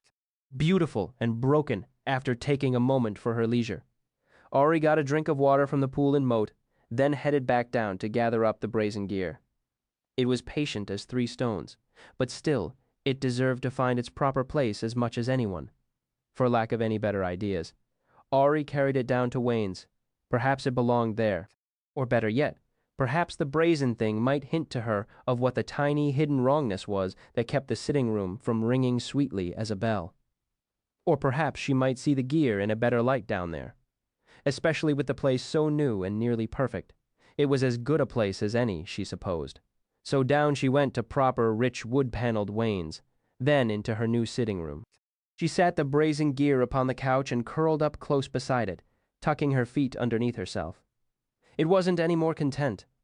Auri sighed and cocked her head at it. Poor thing. To be so lovely and so lost, to be all answerful with all that knowing trapped inside, to be beautiful and broken. Auri nodded and lay her hand gently on the gear's smooth face consolingly. Perhaps Throughbottom? Why hadn't she thought of that before? True, when she thought of love and answers, the ancient wreckage in the cavern hardly sprang to mind. But maybe that was just the point. Perhaps some long-dead hulking mechanata was in desperate need of 9 bright teeth and love in its abandoned heart. Auri ran one finger down its side, her skin snagging a little on the jagged edge where its 10th tooth was torn away. That's when it struck her like a thunderclap. She knew exactly what was wrong, of course. She leapt up to her feet, grinning excitedly. She pulled the corner of the carpet up, rolling it until she saw the button laying there, content. Her hands flew to her pockets, looking for... Yes, Auri set the tarnished buckle down beside the button. She nudged it closer. Turned it. There. She trembled slightly as she put the carpet back in place. She smoothed it flat with both her hands. She came to her feet, and there was a click inside her, like a key inside a lock. The room was perfect as a circle, now. Like a bell. Like the moon when it was perfect full. Auri laughed in delight, and every piece of the laughing was a tiny bird come tumbling out to fly around the room. She stood in the center of the room and spun in a circle to see it all, and when her eyes passed over the ring on the table, she saw it no longer belonged here. It was free to go as it pleased. It sang golden all through itself, and the amber it held was gentle as an autumn afternoon. Brimming with joy, Auri danced, her bare feet white against the moss-soft darkness of the carpet, her heart tumbling happily within her. Auri gathered up the brazen gear again, smiling as her hands closed around it. She was barely halfway back to Mantle when she heard a hint of music. Auri went as motionless as stone, silent as the stillness in a heart. It couldn't be. Not yet. She had days and days. She wasn't nearly. She heard again. Faint. A sound that could have been the chime of glass on glass. That might have been a bird, but that might also be the distant singing of a tight-stretched string. He was here. Days early and her half-smudged and empty-handed both. But even so, her heart stepped sideways in her chest at the thought of seeing him again. Auri sprinted back to Mantle faster than a rabbit with a wolf behind. She took the fastest way, even though it went through Faceling with its damp and fear and the horrid smell of hot flowers hanging in the air. Back in Mantle, she set the brass gear up above the fireplace. Then Auri washed her face and hands and feet. She shucked herself and donned her favorite dress. Then, quivering with nervous excitement, she hurried into port and eyed the shelves. Not the bone, of course. Not the book either. Not yet. She put 2 fingers on the crystal, picked it up, turned it over. She breathed, tasting the air. She put it down again. She shifted foot to foot and glanced into Mantle. Her perfect yellow leaf was almost right. The brazen gear was sullen now, and much too proud. He had enough of that. There was her newfound ring of autumn gold. That was fine enough, surely, and it suited him. Twice bright, but as a gift it was. Foreboding. She did not wish to hint at him of demons. Then she spied the small jar. Mouth open, her eyes flicked over to the other shelf with its scattering of holly berry, bright as blood upon the cloth. Excitement welled up in her chest. She grinned. She grabbed the berries and funneled them into the tiny bottle. They fit perfectly. Of course, they were dutiful and true. Holly bottle to keep him safe. An early visit music. It was more makeshift than she liked. Barely proper, but truth be told, he was the early one. It was sufficient for an early visit. She darted out the door, her feet tapping all the way through Grimsby, then down oars, and finally up to trip beneath. Auri paused there, underneath the heavy drainage grate. Her heart hammered as she tried to listen. Nothing. Had she really heard? Was he waiting? Had she dithered until he had grown bored and left? She put Foxen in his tiny box, then worked the hidden catch and pushed against the heavy iron bars above with trembling arms. The grate swung wide and Auri clambered up to Applecourt, sheltered by the hedges there.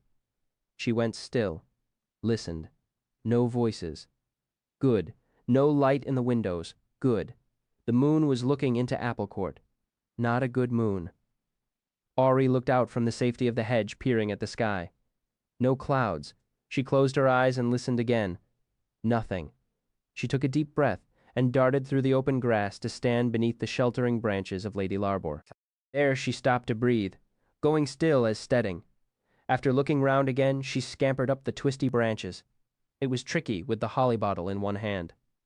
She slipped a little rough bark, scritching at the bottoms of her feet. Then she was on top of things. She could see everything and forever. All of Temerant spooled endlessly away beneath her feet. It was so nice she almost didn't care about the moon. She could see the prickly chimbleys of Crucible, and winged mews all full of flicker light. To the east she spied the silver line of the old stone road, cutting gully deep into the forest, off to Stonebridge, over the river, and away, away, away. But he wasn't here. There wasn't anything, just warm tar under her feet, and chimbleys, and the sharpness of the moon. Auri clutched the holly bottle in her hand. She looked around and stepped into the shadow of a brick-tree chimbley, so the moon couldn't watch her. She held her breath and listened. He wasn't here, but maybe if she waited. She looked around. The wind huffed by and swirled her hair around her face. She brushed it back, frowning. He wasn't here. Of course he wasn't. He wasn't coming till the 7th day. She knew. She knew the way of things. Auri stood there motionless, her hands close to her chest. She held the holly bottle. Her eyes flicked about the moon-swept rooftops. She sat cross-legged on the tin, in the shadow of Brickery. She looked around. She waited. A quite uncommon, pleasant place. Eventually, a cloud hid the moon. Smug thing. And Auri took the chance to scamper back into the underthing. Her heart was heavy all the way through tenors, but she found a large tangle of dry wood and umbril, washed down the grates in some forgotten storm. Ash and elm and hawthorn. So much wood it took 6 trips to carry all of it to Mantle. It was quite a find, and by the end of it she was near to whistling. Auri washed her face and hands and feet, smiling at the smell of her yet more slender sliver of sweet soap. She donned her second favorite dress again. It was still a doing day. After filling her pockets and picking up her gathersack, she made her way to Mandrill. She didn't even need to wet her feet, as there hadn't been a heavy rain in ages. At the farthest tail of the twisting way, Auri stopped before the final corner. There was a hint of moonlight up ahead, so she gave Foxon a quick kiss before tucking him inside his tiny wooden box. She took the final piece of Mandrill more by memory than sight, stepping carefully until she stood behind the upright runoff grate that looked out onto nothing much except the bottom of a gully. Auri moved to stand next to the heavy bars. From there she saw the bulk of Haven up upon the hill, a shadow looming large against the starry sky. A few lights burned in windows, some red, some yellow, and one up on the topmost floor, a bright and chilling blue. She held her breath then. No voices, no hooves, no howling. She looked up and saw the stars, the moon, and a few slender shreds of cloud. She watched the cloud scraps slowly scull across the sky. She waited till it hid the slender moon. Only then did Auri work the hidden latch inside the grate so it swung open like a door. Then she scurried up the gully across a stretch of well-groomed lawn and ducked into the shadows underneath a spreading oak. She stood there, motionless a while, until her heart stopped racing, until she was most certain sure that she had not been seen. Then Auri edged around the tree until the building could no longer see her, and after that she turned and disappeared into the woods. Auri found the place while picking pine cones. A small, forgotten graveyard, stones overgrown with ivy roses, ran wild, climbing the remains of an ancient wrought iron fence. Arms close to her body, hands beneath her chin, Auri stepped into the graveyard. Her tiny feet were silent as she moved among the stones. The moon was out again, but she was lower now and bashful. Auri smiled at her, glad for the company now that she was no longer on top of things and Haven was far gone behind. Here on the edge of the clearing, the moon showed acorns scattered on the ground. Auri spent a few minutes picking up the ones with perfect hats and tucking them into her gathersack. She strolled between the stones, stopping at a broken one, the letters worn away with rain and age. She touched it with 2 fingers and moved on. She lifted up the ivy on a monument, then turned to see the laurel tree that loomed in the far corner of the yard. Its roots were all among the stones, its branches spread above. It was a lonely thing, all odd and out of place. Stepping close, her small feet fitting neatly in between the roots, Auri pressed her hand against the tree's dark trunk. She breathed in deep the warm scent of its leaves. She slowly circled it and spied a dark gap down among the roots. Nodding, Auri reached into her gathersack and brought out the bone that she had found the day before. She bent down and tucked it deep inside the dark and hollow space beneath the tree. She smiled with satisfaction. Standing, she dusted off her knees and stretched. Then she began to pick the small blue laurel fruit and put them in her gathersack as well. She explored the forest after that. She found a mushroom, which she ate. She found a leaf and breathed on it. She looked up at the stars. Later still, Auri crossed a creek she'd never seen before and was surprised to find a tiny farmhouse tucked among the trees. Surprised but pleased. It was a seemly place, all stone, with slate upon its pointed roof. On the back porch near the door there was a small table. A wooden plate covered with an overturned wooden bowl rested there. Beside it was a bowl of clay, covered with a glazed clay plate. Auri lifted the wooden bowl and found a piece of fresh brown bread beneath. It held health and heart and hearth. A lovely thing, and full of invitation. She put it in her pocket. She knew the other bowl held milk, but the plate that covered it faced up. It was not for her. She left it for the fairies. Keeping in the shadow, Auri made her way around the garden to the barn. There was a strange dog there, all gristle and bay. It massed half again as much as her, its shoulders coming nearly to her chest. It stepped out of the shadows when she came close to the barn. It was black, with a thick neck and scars all across its face. One ear was ragged and chewed from some forgotten fight. It padded closer to her, massive head held low, moving suspiciously from side to side, eyeing her. Auri grinned and held out her hand. The dog snuffled at her, then licked her fingers before making a great gawp of a yawn and settling down to sleep. The barn was huge, stone below with painted wood above. The doors were closed and fastened with a fat iron paddock lock. But high above, the hayloft was thrown wide to greet the night. Auri climbed the ivy-knotted stone as quickly as a squirrel. She went slower up the second half, the barn boards odd against her fingers and her feet. The barn was full of musk and sleep, dark too, save for a few thin bands of moonlight slanting through the wooden walls. Auri opened Foxen's tiny box, and his blue-green light welled out to fill the open space. An old horse nuzzled Auri's neck as she walked by his stall. She smiled at him and took the time to brush his tail and mane. There was a pregnant nanny goat, which bleated out a greeting. Auri scooped some grain into her trough. There was a cat, and they ignored each other. Auri spent some time there, looking over everything. The grindstone, the quern, the small, well-fitted churn. A bearskin stretched upon a rack to cure. It was a quite uncommon, pleasant place. Everything was tended to and loved. Nothing she could see was useless, lost, or wrong. Well, nearly nothing. Even the tightest ship let slip a little water. A single turnip had gone tumbling from its bin to lie abandoned on the floor. Auri put it in her gather sack. There was a large stone sweatbox, too.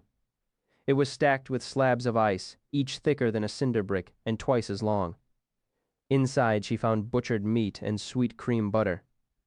There was a lump of suet in a bowl, a sheet of honeycomb upon a tray. The suet was enraged. It was a storm of autumn apples, age, and anger. It wanted nothing more than to be on its way. She tucked it deep inside her bag. Oh, but the honeycomb, it was lovely, not one bit stolen. The farmer loved the bees and did things in the proper way. It was full of silent bells and drowsy summer afternoon. Auri felt inside her pockets. Her fingers passed over the crystal in the small stone doll. The rock wasn't proper for this place either. She reached inside her gather sack and felt around among the acorns she'd collected. For a long moment, it seemed like nothing she had brought would make a proper fit. But then her fingers found it, and she knew. Carefully, she brought out the length of fine, white tatted lace. She folded it and left it near the churn. It was the careful work of many long and drowsy autumn days. It would find purpose in a place like this. And Auri took the clean white cloth that had held the hollyberry earlier and rubbed it with some butter. Then she broke off a piece of sticky comb the size of her spread hand and wrapped it up, as tidy as can be. She would have loved to have some butter too, as hers was full of knives. There were 11 squared-off pats of it lined up upon the sweatbox shelf, full of clover and birdsong and oddly sullen hints of clay. Even so, they were all lovely. Auri searched her gather sack and looked through all her pockets twice, but in the end she still came up alack. She closed the sweatbox tight, then up the ladder to the open window of the loft.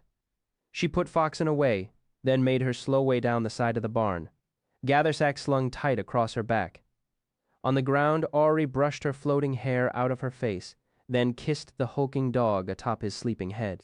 She skipped around the corner of the barn and took a dozen steps before the prickle on her neck told her that she was being watched. She froze mid-step, gone still as stone.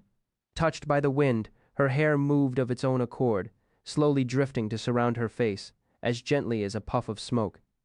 Moving nothing but her eyes, Auri saw her. Up on the second floor, in the blackness of an open window, Auri saw a pale face even smaller than her own. A little girl was watching her, eyes wide, a tiny hand against her mouth. What had she seen? Foxen's green light shining through the slats. Auri's tiny shape, obscured by hair like thistlepuff, barefoot in the moonlight. Auri's sudden smile was hidden by the curtain of her hair. She did a cartwheel then, her first in ages, her fine hair following a comet tail. She cast her eyes around and saw a tree, a dark hole in its trunk. Auri danced toward it, twirling and leaping, then bent to look inside the hole. Then, her back to the farmhouse, Auri opened Foxen's box and heard a single tiny gasp thread through the silent night behind her. She pressed one hand against her mouth so that she wouldn't laugh. The hole was perfect, just deep enough so that a little girl could reach inside and feel around. If she were curious, that is. If she were brave enough to stick her arm in nearly to her shoulder. Auri pulled the crystal from her pocket. She kissed it, brave explorer that it was, and lucky, too. It was the perfect thing. This was the perfect place. True, she was no longer in the underthing, but even so, this was so true it could not be denied. She wrapped the crystal in a leaf and lay it in the bottom of the hole. Then she ran into the trees, dancing, leaping, giggling high and wild. She went back to the boneyard then and climbed atop a large flat slab. Back straight and smiling, Auri made a proper dinner for herself, of soft brown bread with just a hint of honey. For afters, she had pine nuts fresh picked from their cones, each one a tiny, perfect treat. All the while her heart was brimming. Her grin was brighter than the slender crescent moon. She licked her fingers too, as if she were some tawdry thing, all wicked and unseemly. Hollow on the third day, Auri wept. The angry dark. When Auri woke on the fourth day, things had changed. She could tell before she stretched awake, before she cracked her eyes into the seamless dark. Foxen was frightened and full of mountains. So today was a tapering day, a burning day. She didn't blame him. She knew what it could be like. Some days simply lay on you like stones. Some were fickle as cats, sliding away when you needed comfort, then coming back later when you didn't want them, jostling at you, stealing your breath. No, she didn't blame Foxen, but for half a minute she wished it was a different sort of day, even though she knew that nothing good could come from wanting at the world, even though she knew it was a wicked thing to do. Even so, burning days were flickersome, too frangible by half. They were not good days for doing. They were good days for staying put and keeping the ground steady underneath your feet. But she only had 3 days left. There was still so much to do. Moving gently in the dark, Auri picked up Foxen from his dish. He fairly smoldered with fear. There would be no persuading him like this. So sullen he was nearly truculent. So she gave him a kiss and returned him to his proper place. Then she made her way out of bed under the tenebrific blanket of the full and heavy dark. It made no difference if her eyes were open, so she left them closed while her hands sought out her cedar box. She left them closed while she brought out matches and a candle. She dragged a match against the floor where it spittered, sparked, then broke. Her heart sank, a bad start for a bad day. The second match hardly sparked at all, just gritted. The third snapped, the fourth flared and faded. The fifth ground itself down into nothing, and that was all of them. Auri sat for a moment in the dark. It had been like this before sometimes. Not for a long time now, but she remembered. She had been sitting like this, empty as eggshell, hollow and chest-heavy in the angry dark when she'd first heard him playing, back before he'd given her her sweet, new, perfect name, a piece of sun that never left her.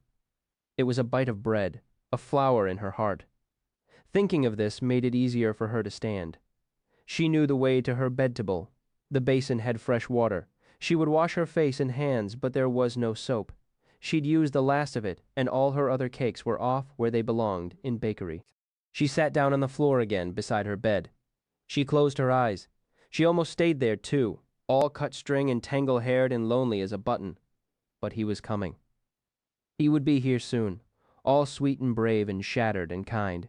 He would come carrying and clever-fingered and oh so unaware of oh so many things.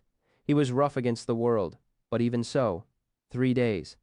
He would come visiting in 3 short days. And for all her work and wander, she hadn't found a proper present for him yet. For all that she was wise about the way of things, she hadn't caught an empty echo of anything that she could bring. No proper gift nor nothing yet to share. It simply wouldn't do. So Auri gathered herself in and climbed up slowly to her feet. There were 3 ways out of Mantle. The hallway was dark, the doorway was dark, the door was dark and closed and empty and nothing. So, without friends or light to guide her, Auri made her slow and careful way out through the hallway, trekking toward Tree. She went through Candlebear. her fingers brushing the wall lightly so she could find her way. She took the long way round, as vaults was far too dangerous without a light. Then halfway through Pickering, she stopped and turned around for fear that she would find the Black 12 ahead, the air above as dark and still and chill as the pool below. She could not bear the thought of that today. That meant there was no way for her, but damp and moldy scaperling instead. And if that weren't enough, the only proper way through Dunning's was unnecessarily narrow, and all athwart with webs. They got in her hair, which made her sticky and cross. But eventually she found her way to Tree. The tiny tickling sound of running water in the cold well came to greet her, and it was only then that she remembered how hungry she was. She found her few remaining matches on the shelf and lit her spirit lamp. The sudden brightness of it hurt her eyes, and even after she recovered, the yellow jumping flame made everything look strange and anxious. She put the 5 remaining matches in her pocket and took a drink of water from the cold well. The shelves looked more empty than usual in the odd, jittery light. She rinsed her hands and face and feet in the icy water. Then she sat down on the floor and ate the turnip in small bites. Then she ate her last remaining fig. Her tiny face was grave. The smell of nutmeg prickled in the air. All flickerling and sticky with web, Auri made her way to bakery. It wasn't oveny today. It was hunkered down and sullen, like a forgotten kiln. She passed the mellow pipes and turned again before she made her way to the little bricky niche, so perfect for her hoard of soap to season in. Not hot, but dry. And there was no soap. Her soap was gone. But no, it was the shifting light from the spirit lamp, tricking her. All odd and yellow. It threw shadows everywhere. It changed the underthing. It couldn't be trusted. This was obviously a different little bricky niche, empty as anything. She turned around and followed her own footsteps back to Emberling. Then she went back, counting turns, left and right, left, then right. No, this was bakery. This was her niche. But there was nothing there. No burlap sack, no careful cakes of perfect summer soap. Even in the low red radiant of that place, Auri felt ice in her belly. Was someone in her underthing? Was someone moving things about, rucking up the smoothness of all her long, hard years of work? All watery and loose inside, she searched about, peering around corners and shining her lamp into shadows. Barely 10 feet away, she found her burlap sack torn to tatters. Underneath the scent of her sweet Cinna's soap was the smell of musk and piss. There was a tuft of fur where some small climbing beast had rubbed itself against a jutting brick. Auri stood, all tangle-haired and sticky. Her tiny face was stunned at first, numb in the flickering yellow. Then her mouth grew furious. Her eyes went hard. Something had eaten all her perfect soap. Reaching out, she took the tuft of fur between her fingers. The gesture was so tight with rage, she feared she'd snap and crack the world in 2 8 cakes, an entire winter's worth of soap. Something had eaten all the perfect soap she'd made. It dared come here, into the proper place for soap, and eat it all. She stamped her foot. She hoped the greedy thing shit for a week. She hoped it shit its awful self inside out and backward, then fell into a crack and lost its name, and died alone and hollow empty in the angry dark. She threw the tuft of fur down on the floor. She tried to run her fingers through her hair, but they snagged up in her tangleness. For a second her hard eyes went all brimful, but she blinked them back. Hot from bakery, and all asweat with rage and the unrightness of it all, Auri turned and stormed away, her bare feet slapping angrily against the stone. Heading back to Mantle, Auri took the shorter way. All draggled and smirched, she took a moment to dunk herself in the pool at the bottom of the Silver 12, and felt a little better for it. It was no kind of proper bath. A dip, a rinse, and chilly, but better than nothing, if only just. The moon peered faintly through the grate above, but she was kind and distant, so Auri didn't mind. Getting out of the water, she shook herself and rubbed her damp skin with her hands. She couldn't think of going back to bakery to dry. Not today. She eyed the moonlight peering in the grates above, and had just begun to squeeze the water from her hair when she heard it. A tiny splashing, a tiny mewling squeak, the sound of distress. She dashed around in a long moment of panic. Sometimes a lost thing found its way down to the bottom of the 12 and fell into the pool while drinking. It took a breathless time to find it.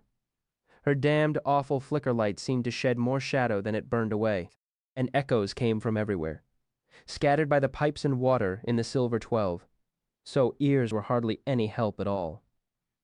Finally she found it, a tiny thing, mewling and paddling weakly. It was the next thing to a baby, barely old enough to be out on its own.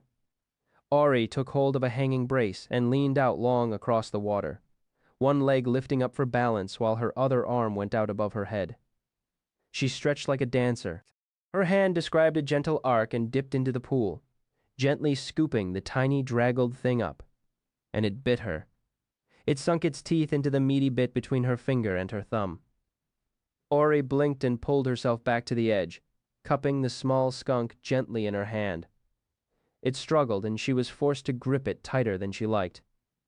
If it fell into the pool again, it might gasp and drown before she found and fetched it out. Once both her feet were back upon the stone, Auri made a cage for the tiny skunk with both her hands against her chest. With no hands left to hold her lamp, Auri trusted to the moonlight as she scurried up old ironways. It squirmed and scratched at her chest, fighting to be free, biting her a second time on the tip pad of her smallest finger. But by then she'd reached the nearest grate. She lifted up her hand and nudged the poor lost thing outside, out of the underthing, and back toward its proper nighttime place of mothers, bins, and cobblestones. Auri made her way back to the bottom of the silver 12 and ducked her throbbing hand into the pool. It stung quite badly, but truthfully it was her feelings that were worst hurt. It had been a mortal age since anything had been so rude to her. Her name hung dark and heavy in her chest as Auri dragged her dress on over her head. It didn't fit her properly today. It felt like everything was leering at her in the yellow light. Her hair was dreadful. Auri walked back to Mantle, taking the long way around to avoid Van so she wouldn't have to see herself in her mirror. Coming into port, she saw that nearly everything was wrong. Of course. It was just that sort of day. She set the lamp on the table harder than she needed to, making the flame jump high. Then she did her best to set the place to rights. Holly bottle close beside the folded secrets of the all-uncut octavo book. No. By itself on the farthest edge of second shelf. The resin wanted its own space. The brimful jar of dark blue laurel fruit moved back onto the corner table. The tiny stone figurine perched high upon the wine rack, as if it were so much better than the rest of them. The only thing that kept its place was her new one perfect piece of honeycomb. She almost took a bite of it for no good reason other than to brighten up her day. She might have two, selfish as that would be, but she couldn't bear the thought of touching it, given the state that she was in. When things were squared away as well as she could manage, Auri took the lamp and stepped through into Mantle. Her cedar box was in a state of minor disarray, and there were broken matches strewn about, but both of those were quickly mended. The brazen gear was fine. Her perfect leaf, her box of stone, her ring of autumn gold, her gray glass bottle filled with lavender. All fine. She felt herself relax a bit. Then she saw her blanket, her perfect blanket she had made herself in only the most proper way. It had twisted, and the corner lay all naked on the floor. Auri merely stood there for a long moment. She thought that she might cry, but when she felt around inside herself, she found she had no crying left. She was full of broken glass and burrs. She was weary and disappointed with all of everything, and her hand hurt. But there was no crying left in her. So instead, she gathered up her blanket and carried it to Billows. After searching out a clean brass pipe, she hung it like a curtain in the center of the tunnel, let the endless wind brush past, and watched it whicker gently back and forth. It billowed and luffed, but that was all. Auri frowned and moved to pull the blanket down again. But she was careless, and a puff of wind blew out her lamp. Relighting it cost her another precious match. Once Billows was full of flicker light again, Auri tugged the blanket down, turned it over, and hung it on the pipe again. But no, front ways or back ways, it didn't make a lick of difference. Next she climbed old ironways and found the grate that loved the moon the most. Her pale light feathered down like snowdrops, like a silver spear. Auri spread the blanket out to catch the moon, to bask in it. It didn't help. She carried the blanket backward through the whole of Winnoway. She took it to the top of drafting, threw it off, and watched it plummet through the maze of wires until it snagged one near the bottom and hung there, bobbing gently up and down.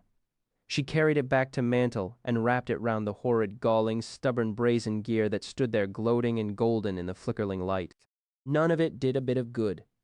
Unable to think of anywhere else that might help ease the offense, Auri carried the blanket all the way down to Wayne's and into her new perfect sitting room. She draped it over the back of the couch. She folded it and set it in the chair. Finally, in true desperation, Auri set her jaw and spread her blanket flat across the lush red rug in the center of the room. She smoothed it with both hands, careful not to let it touch the stone of the floor. It overlapped the rug almost perfectly, and for a second she felt hope rise in her chest that. But no, it didn't fix things at all. She knew it then. She'd known all along, really. Nothing was going to make the blanket right again. Scowling, Auri snatched the blanket up, wadded the ungrateful thing into a ball, and headed up the unnamed stair. She felt flat and scraped as an old hide, dry as paper written on both sides. Even the playful teasing of the new stone stair could stir no breath of joy in her. She climbed over the debris, through the broken wall, and into Tumbrel. The room looked different in the yellow flickering, full of looming fear and disappointment. And when her eyes passed over the vanity, she saw it differently. It was not rakish now. In the shifting light she saw it had a sinister bent, and caught a glimpse of what was turning it from true. She could feel the tattered edges of its disarray. But tangle-haired and sticky, all unwashed and hollow as she was hardly in the proper state for mending. She was in no mood to tend to the ungrateful thing. Instead, Auri knelt before the wardrobe and set the spirit lamp beside her. Her knees were chilly on the stone floor as she pulled open the drawer and looked down at the creamy folded sheets inside. Auri closed her eyes. She took a long, stiff breath and sighed it out again. Eyes still closed, she stuffed the blanket hard into the drawer. Then she lay her hand upon the topmost sheet. Yes, this was fair. Even blind, she could sense the sweetness of it. Her fingers trailed across the creamy surface. She heard a tiny frizzling noise and caught the scent of burning hair. Auri sprang back, scrabbling madly backward on all fours, away from the vicious spitting yellow flame. Catching hold of her hair, it was cold comfort to see only a few stray strands were charred.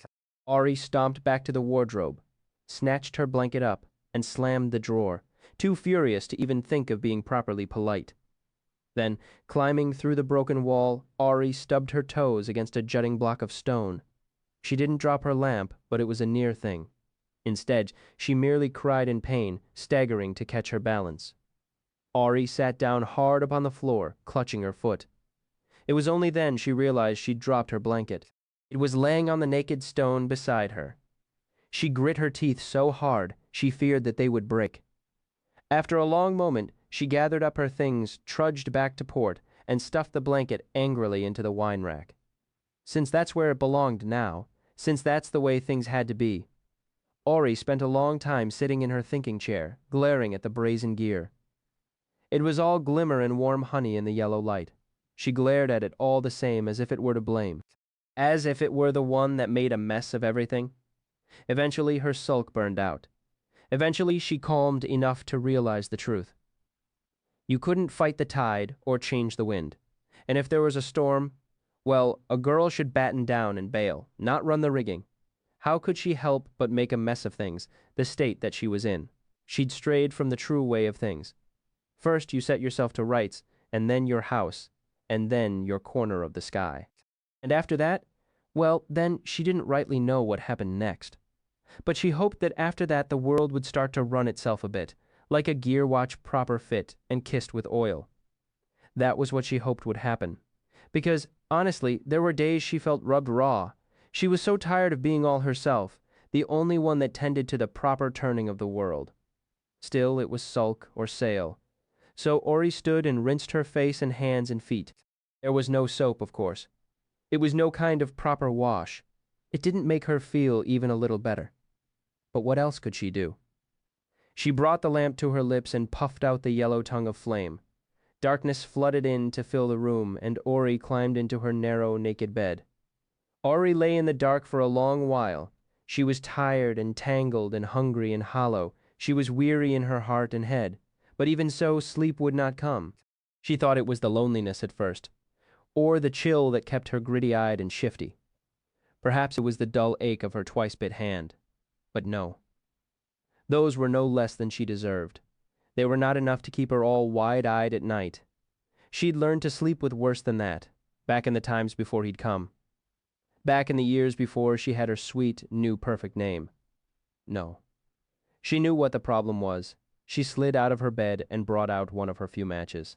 It struck on the first try, and Auri smiled white in the red light of its sulphurous flaring. She lit the spirit lamp and carried it to port guiltily. She removed her blanket from the wine rack where she'd stuffed it. She smoothed it gently out across the table, murmuring an apology. And she was sorry. She knew better. Cruelty never helped the turning of the world.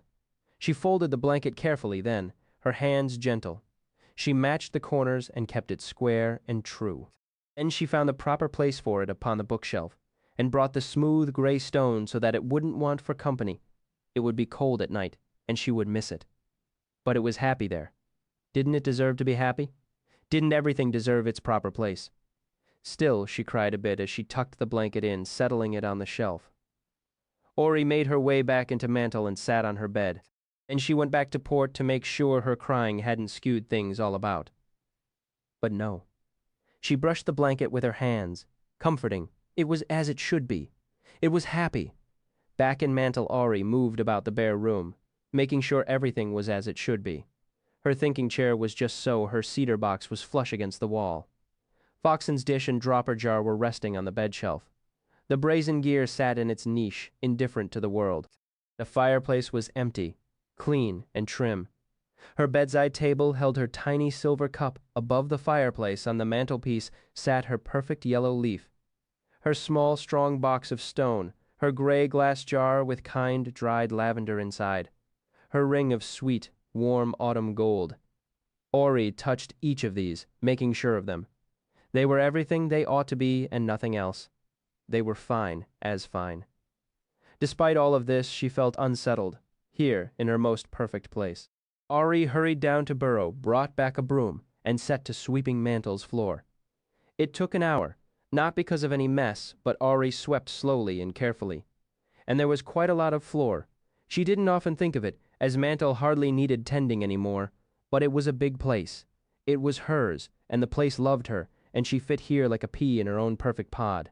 But even so, there was a lot of empty floor. The floor all fresh. Auri returned the broom. On her way back, she wandered through port to check on the blanket. It seemed to be doing well, but she brought the holly bottle over to keep it company too, just in case. It was a terrible thing to be lonely. She stepped back into mantle again and set the spirit lamp on her table. She took her 3 remaining matches out of her pocket and put them on the table too.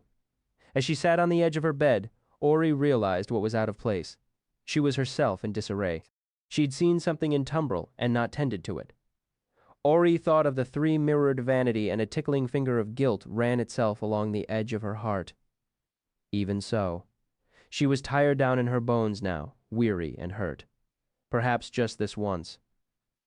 Auri frowned and shook her head furiously.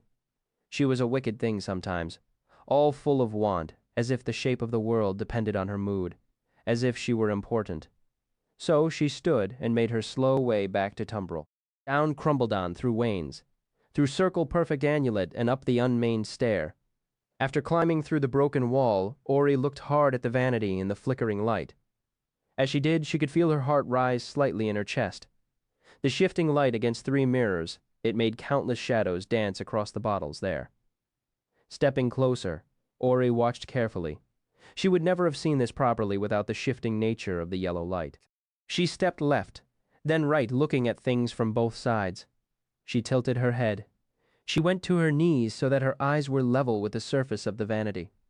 A sudden sunny smile spilled all across her face.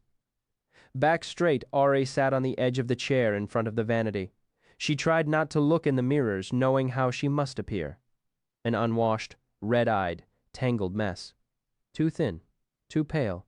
She was no kind of lady. She opened the 2 drawers instead and stared into them for a moment, letting the yellow light and shadows slide around inside. After several minutes, Auri nodded to herself. She removed the pair of gloves from the right-hand drawer and set them near the mirror by a pot of rouge. Then, Auri pulled the right-hand drawer completely free and switched it with its partner on the left. She sat there for a long moment, moving the two drawers back and forth in their new tracks, a look of intent concentration on her face. Everything atop was disarray, bottles and baubles strewn about. Despite that, nearly everything was just the way it ought to be. The only exception was the hairbrush, which Auri tucked into the left-hand drawer by the handkerchiefs, and a small golden brooch with two birds in flight, which she hid beneath a folded fan.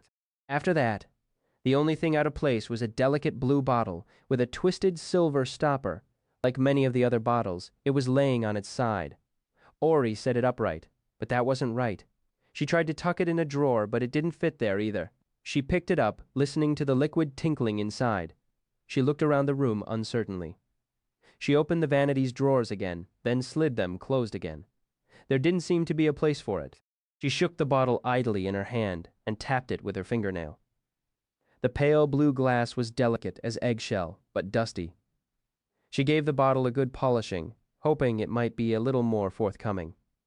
When it was clean, it gleamed like the heart of some forgotten icy god. Turning it over in her hands, she saw tiny letters etched across the bottom of the glass. They read, "For my intoxicating Esther." Auri put her hand across her mouth, but a muffled giggle still escaped. Moving slowly, her expression thick with disbelief, she unscrewed the stopper and took a sniff. She laughed openly, then hugely, from deep in her belly. She laughed so hard she could barely screw the top back on. She was still chuckling a minute later as she tucked the bottle deep into her pocket. She was still smiling when she made her careful way down the unnamed stair and put the bottle carefully away in port. It liked the bookshelf best, and that was doubly good, as there it would keep both Holly Bottle and the blanket company. Auri was still smiling when she climbed into her tiny perfect bed, and yes, it was cold and lonely too, but that could not be helped. She knew better than anyone it was worth doing things the proper way. Ash and Ember. When Auri woke on the 5th day, Foxen was quite recovered from his mood. That was for the best. She had a busy lot of work to do. Laying in the dark, she wondered what the day would bring. Some days were trumpet-proud. They heralded like thunder. Some were courteous, careful as a lettered card upon a silver plate. But some days were shy. They did not name themselves. They waited for a careful girl to find them. This was such a day. A day too shy to knock upon her door. Was it a calling day? A sending day? A making day? A mending day? She could not tell. As soon as Foxen was sufficiently unslumberous, Auri went to taps and fetched fresh water for her basin. Then back in mantle, she rinsed her face and hands and feet. There was no soap, of course. That was the very first of things that she would set to rights today. She was not vain enough to work her will against the world, but she could use the things the world had given her. Enough for soap. That was allowed. That was within her rights. First, she lit her spirit lamp. With Foxen's sweet cerulean to soften it, the yellow flame helped warm the room without filling it with frantic shadows clawing at the walls, all jerk and judder. Auri opened up the flue and set a careful fire with her newfound tanglewood. So fine and dry, all ash and elm and spry hawthorn. She soon set it crackling to life. She eyed it for a moment, then turned away.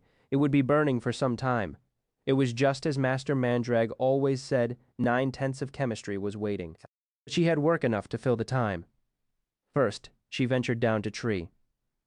She fetched the small copper kettle and her cracked clay cup. She pocketed the empty linen sack. She eyed the butter in the well, then frowned at it and shook her head, knowing better than to borrow trouble with the knives it held. She lifted out the hard white lump of suet instead, sniffed it curiously and grinned. Then she gathered up the tiny tripod, all of iron. She took her sack of salt. She was just about to leave when she paused and eyed the silver bowl of nutmeg seeds. So strange and rare. So full of far away. She picked one up and ran her fingertips along its tippled skin. She brought it to her face and breathed in deep, musk and thistle. A smell like a bordello curtain, deep and red and full of mysteries. Still uncertain, Auri closed her eyes and bent her head. The pink tip of her tongue flicked shyly out to touch the strange brown pitum. She stood there, still as still. Then, eyes closed, she brushed the smooth side of it soft across her lips. It was a tender, thoughtful motion. It was nothing like a kiss. After a long moment, Auri's mouth spread into a wide, delighted smile. Her eyes went wide as lamps. Yes, yes, yes, it was the very thing. The leaf-etched silver bowl was heavy, so Auri made a special trip and carried it two-handed back to mantle. Next, she fetched the large stone mortar where it hunkered down all lurksome in dark house. She went to Clink's and brought 2 bottles back. She searched the floor of tenors till she found a scattering of dry pine needles. She brought these back to mantle too and placed them at the bottom of the cracked clay cup. By then the fire had faded into ashes. She swept them up. She placed them in the cracked clay cup and packed them tight. She went to rinse her sooty hands. She rinsed her face and feet. Auri set another fire and kindled it. She put the suet in the kettle. She hung the kettle by the fire to melt. She added salt. She grinned. She went down to tree again and brought back the acorns she had gathered and a wide, flat pan. She shelled the nuts and toasted them, jiggling them about in the pan. She sprinkled them with salt and ate them each by each. Some were bitter. Some were sweet. Some were hardly anything. That was just the way of things, after she'd eaten them all. She eyed the suet and saw it wasn't finished, not by half. So one by one she cracked the nutmeg seeds. She ground them in the old stone mortar. She ground them fine as dust and poured the dust into a jar. Crack and grind. Crack and grind. The mortar was a grim thing, thuggish and terse, but after 2 days without a proper wash, Auri found it perfect, suited to her mood. When she was finished grinding, Auri pulled the copper pot of melted suet off the fire. She stirred. She sieved the dottle off till there was nothing left but hot, sharp tallow. She set the copper pot aside to cool. She went to fetch fresh water from the proper copper pipe in Pickering. She filled the spirit lamp from a bright steel tap tucked tidily away in burrow. When she returned, the fire had died again. She swept the ashes up and pressed them down into the cracked clay cup. She rinsed her sooty hands. She rinsed her face and feet. She lit the fire a third and final time. Then Auri went to port and eyed her shelves. She brought the bottle of esters and set it near the fireplace with her tools. She brought the holly cloth. Next, she carried in the jar of dark blue laurel fruit. But much to her chagrin, it wouldn't fit. No matter how she tried, the jar of laurel simply wouldn't let itself be settled with her tools. Not even when she offered it the mantelpiece. Auri felt unfairly vexed. The laurel would have been ideal.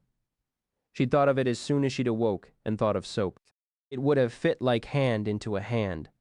She'd planned to mingle, but no, there was no place for it. That much was clear. The stubborn thing would simply not be reasoned with. It exasperated her, but she knew better than to force the world to bend to her desire. Her name was like an echo of an ache in her. She was unwashed and tangled-haired. It would be nothing but pure folly. She sighed and brought the jar of dark blue fruit back to its shelf in port where it sat, self-centered and content. Then Auri sat upon the warm, smooth stones of mantle. She sat before the fireplace, her makeshift tools laid out around her. The ashes in the cracked clay cup were just as they should be, fine and soft. Oak would have made them too intractable. Birch was bitter, but this was a perfect mix. Ash and elm and hawthorn. They made a medley without melding or meddling. The ash was proud but not unseemly. The elm was graceful but not inappropriately petalous, especially for her. And the hawthorn. Well, Auri blushed a bit at that. Suffice to say that petalous or no, she was still a healthy young lady, and there was such a thing as too much decorum. Next she brought out the bottle of esters. They were terribly coy, full of stolen moments and the scent of Cella's flower. Perfect. Thieving was precisely what she needed here. Nutmeg was foreign, and something of a stranger. It was brimful of sea foam. A lovely addition. Essential. They were cipher and a mystery, but that was not particularly troublesome to her. She understood some secrets must be kept. She peered into the cooling pot and saw the tallow starting to congeal. It hugged the kettle's edge, making a slender crescent like the moon. She grinned. Of course, she had found it underneath the moon. It would follow the moon, waxing full. But looking closer, Auri's smile faded. The suet was clean and strong, but there were no apples in it anymore. Now it was brimming full of age and anger. It was a thunderstorm of rage. That wouldn't do at all. She could hardly lave herself with rage day after day, and with no laurel to keep it at bay. Well, she would simply have to draw the anger out. If not, her soap was worse than ruined. Auri went back into port and looked around. It was a fairly simple choice. She lifted up the honeycomb and took a single bite. She closed her eyes and felt herself go all goose-prickle from the sweetness of it. She could not help but giggle as she licked it off her lips, almost dizzy from the work of bees inside her. After she had sucked all of the sweetness from it, Auri delicately spat the lump of beeswax out into her palm. She rolled it in her hands until it made a soft, round bead. She gathered up the tallow pot and made her way to Umbrel. The moon was motherly here, peering kindly through the grate. The gentle light feathered slantways down to kiss the stone floor of the underthing. Auri sat beside the circle of silver light and gently set the kettle in the center of it. The cooling tallow now formed a thin white ring around the inside of the copper kettle. Auri nodded to herself. 3 circles. Perfect for asking. It was better to be gentle and polite. It was the worst sort of selfishness to force yourself upon the world. Auri tied the bead of beeswax to a thread and dipped it in the center of the still hot tallow. After several moments, she relaxed to see it working like a charm. She felt the rage congealing, gathering around the wax, heading to it like a bear on hunt for honey. By the time the circle of moonlight had left the copper pot behind, every bit of anger had been leached out of the tallow. As neat a factoring as ever hand of man had managed. And Auri took the kettle off to tree and set it in the moving water of the chill. Well, cricket quick, the tallow cooled to form a flat white disk, 2 fingers thick. Auri carefully lifted the disk of tallow off the surface and poured the golden water underneath away, noting idly that it held a hint of sleep, and all the apples too. That was a pity, but it could not be helped. Such was the way of things sometimes. The bead of wax was seething. Now that the anger had been factored free, Auri realized it was much fiercer stuff than she had thought. It was fury, thunderous with untimely death. It was a mother's rage for cubs now left alone. Auri was glad the bead already dangled from a thread. She would be loath to touch it with her hands. Slow and quiet, Auri tucked the bead into a thick glass jar and sealed it with a tight, tight lid. This she carried off to Boundary. Oh, so careful she carried it. Oh, so careful she placed it on a high stone shelf behind the glass. It would be safest there. In Mantle, Auri's third and final fire had fallen into ash. She swept it up again. These ashes filled the cracked clay cup to brimming. She rinsed her sooty hands. She rinsed her face and feet. All was ready. Auri grinned and sat down on the warm stone floor with all her tools arrayed around her. On the outside she was all composed, but inside she was fairly dancing at the thought of her new soap. She set the kettle on the iron tripod. Underneath she slid the spirit lamp so that the hot, bright flame could kiss the copper bottom of the kettle. First there was her perfect disk of clean white tallow. It was strong and sharp and lovely as the moon. Part of her, some wicked, restless piece, wanted to break the disk to bits so it would melt the faster. So she could have her soap the sooner. So she could wash herself and brush her hair and finally set herself to rights after so long. But no. She set the tallow gently in the kettle, careful not to give offense. She left it in its pure and perfect circle, patience and propriety. It was the only graceful thing to do. Next came the ashes. She set the cracked clay cup atop a squat glass jar. She poured the clear, clean water over them. It filtered through the ash, and drip, tick, trickled through the crack in the cup's bottom. It was the smoky red of blood and mud and honey. When the final drips had fallen, Auri held the jar of cinder wash aloft and saw it was as fine as any she had ever made. It was a sunset dusky red, stately and graceful. It was a changing thing, but underneath it all the liquid held a blush of wantonness. It held all the proper things the wood had brought and many caustic lies besides. In some ways this would be enough. The tallow and the cinder wash would make a serviceable soap, but there would be no apples in it. Nothing sweet or kind. It would be hard and chill as chalk. It would resemble bathing with an indifferent brick. So yes, in some ways these would be enough for soap. But how awful would that be? How terrible to live surrounded by the stark, sharp hollowness of things that simply were enough. Sitting on the warm, smooth floor of Mantle, Auri shivered at the thought of moving through a joyless world like that. Nothing perfect, Nothing beautiful and true. Oh no. She was too wise to live that way. Auri looked around and smiled at all her luxury. She had a perfect loving leaf and lavender. She wore her favorite dress. Her name was Auri, and it was a shining piece of gold inside her all the time. So she twisted off the silver stopper from the ice blue jar and poured the perfume in among the well-ground nutmeg powder. The smell of Sella's flower filled the room, so sweet and light against the prickle sting of nutmeg.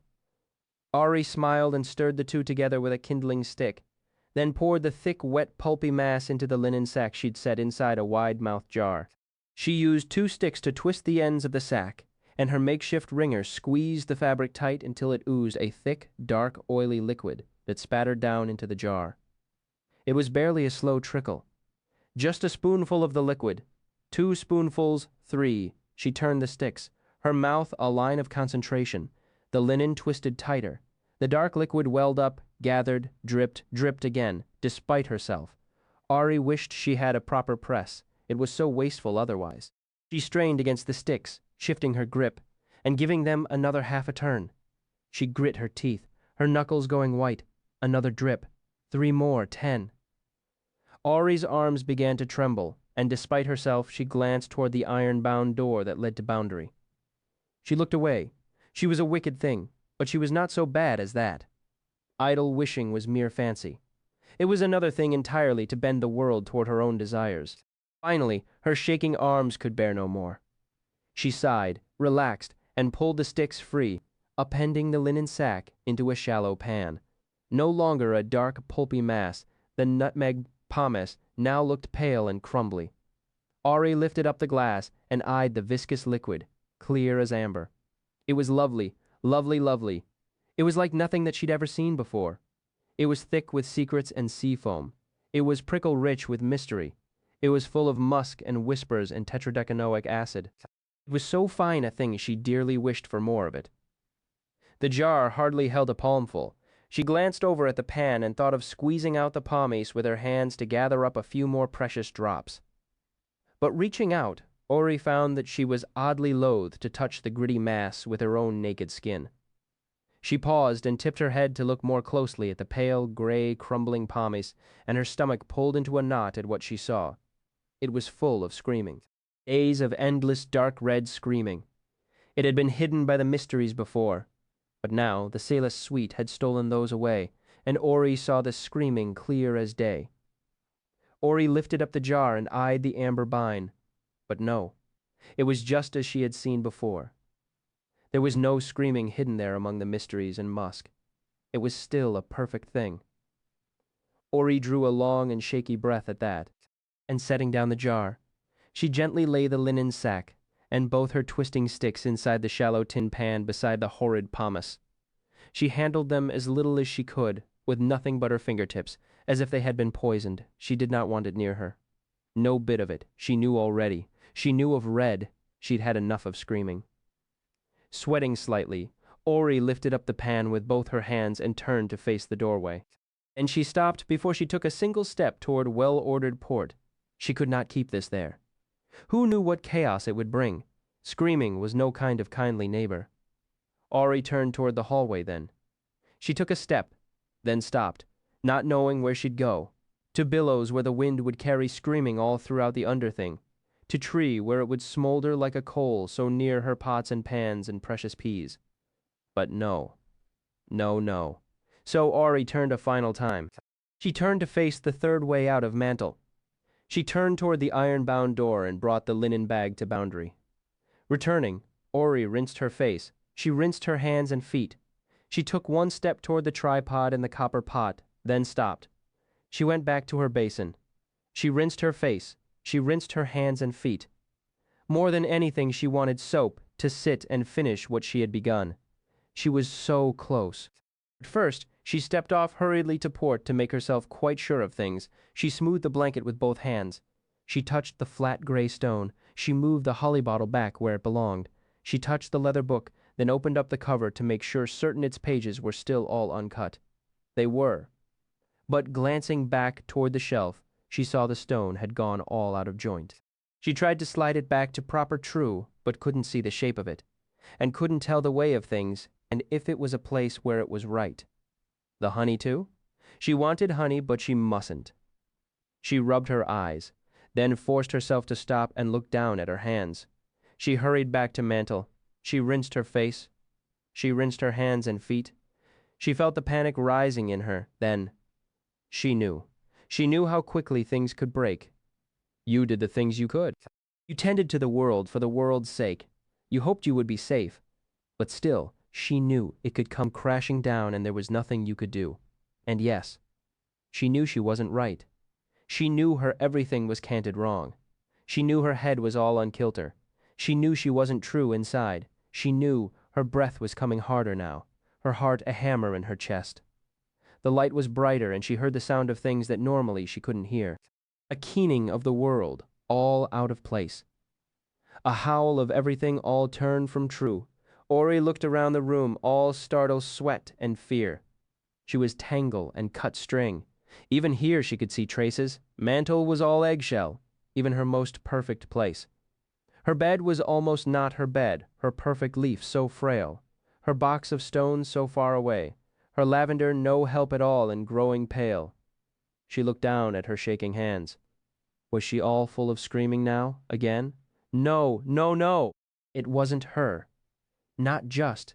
It was all everything. All everything unraveling and thin and tatter she could not even stand. The light was jagged, scraping like a knife against her teeth. And underneath it was the hollow dark. The nameless empty everything was clawing at the fraying edges of the walls. Even Foxen wasn't even nearly. The stones were strange, the air.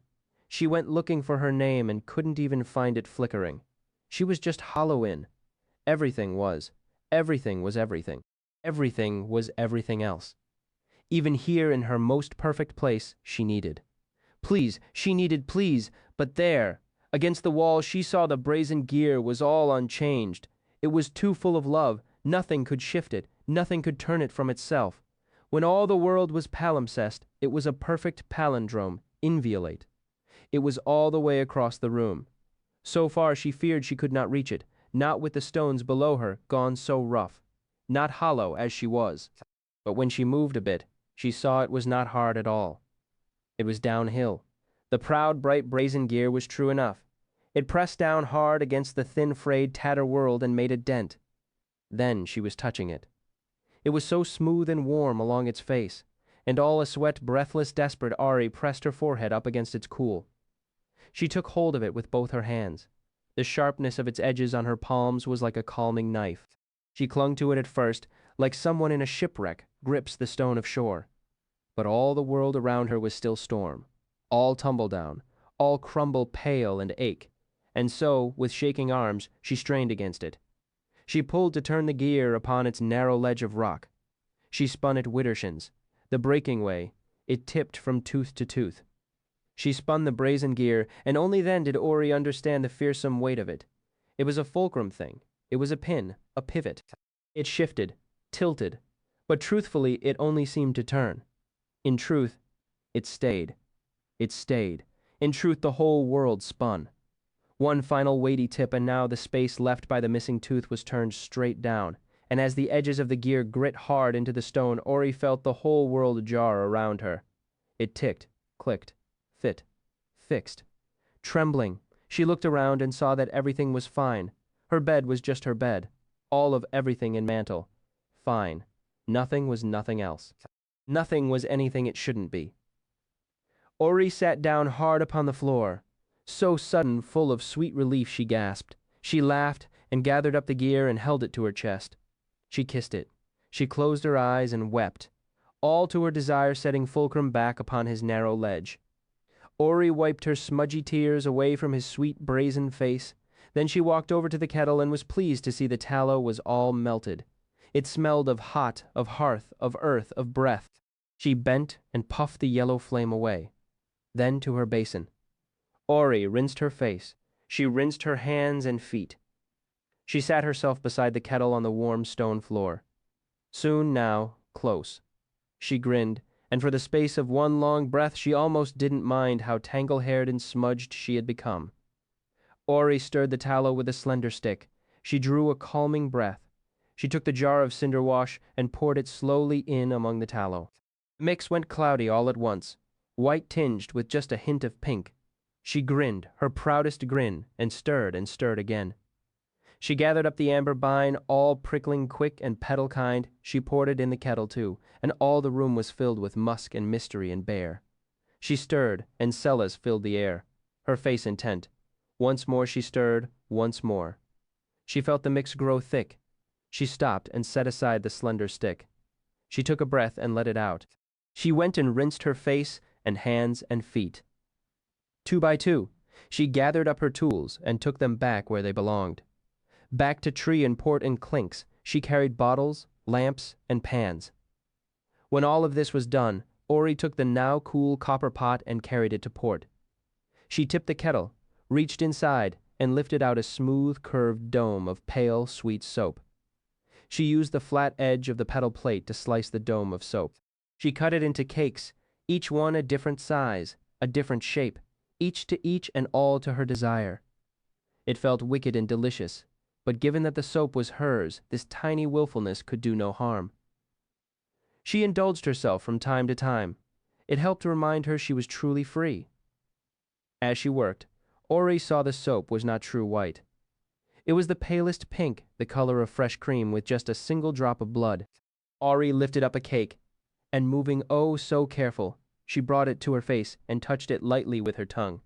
She grinned at its perfection. It was kissing soap. Soft but firm, mysterious but sweet. There was nothing like it in all Temerant, nothing below the earth or underneath the sky. Auri couldn't wait a moment more. She skipped off to her basin. She washed her face and hands and feet. She laughed. She laughed so sweet and loud and long, it sounded like a bell, a harp, a song. She went to clinks. She washed herself. She brushed her hair. She laughed and leapt. She hurried home. She went to bed. And all alone, she smiled and slept. The graceful way to move the 6th day, Auri woke, her name unfurling like a flower in her heart. Foxen felt it too, and fairly burst with light when she first wedded him. It was a waxing day. A day for making. She laughed at that before she even left her bed. The day had come too late, but she could hardly care. Her soap was sweet as any ever was. Besides, there was a dignity to doing things in your own time. But that thought sobered her somewhat. His visit would not wait. He would be here soon tomorrow. And she still had nothing good enough to share. She had no perfect gift to give. There were 3 ways out of mantle, but no. She washed her face and hands and feet. She brushed her hair until it was a golden cloud. She took a drink and donned her favorite dress. She didn't dally. Today was going to be a busy day. First came the disposition of her new and perfect soap. She had made 7 cakes. 1 was by her basin, safe in mantle. 1 she'd washed with yesterday in clinks. The largest 4 she carried off to bakery to cure. The smallest, sweetest one she tucked into the bottom of her cedar box, so she would never have to go without again. That was a lesson firmly learned. Oh yes. She paused, one hand inside her cedar box. Would he like a cake of kissing soap? It was quite fine.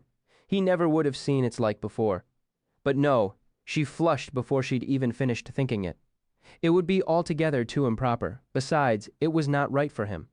The mysteries might fit, but he had much of oak about him. Willow, too, and he was absolutely not a Celis sort.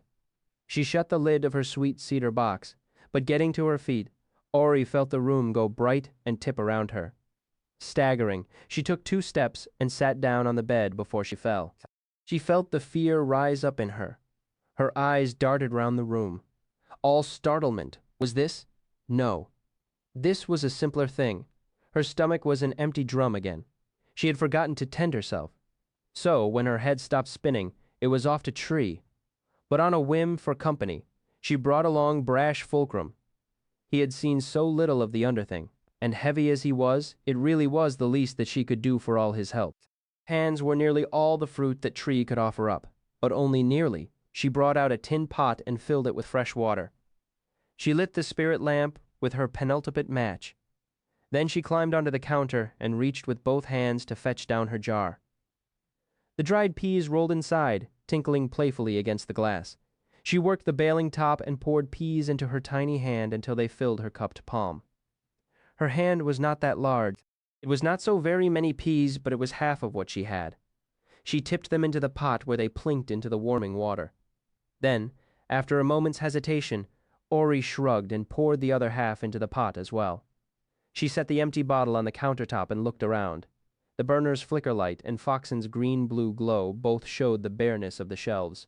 She sighed and put it from her mind. Today there would be soup.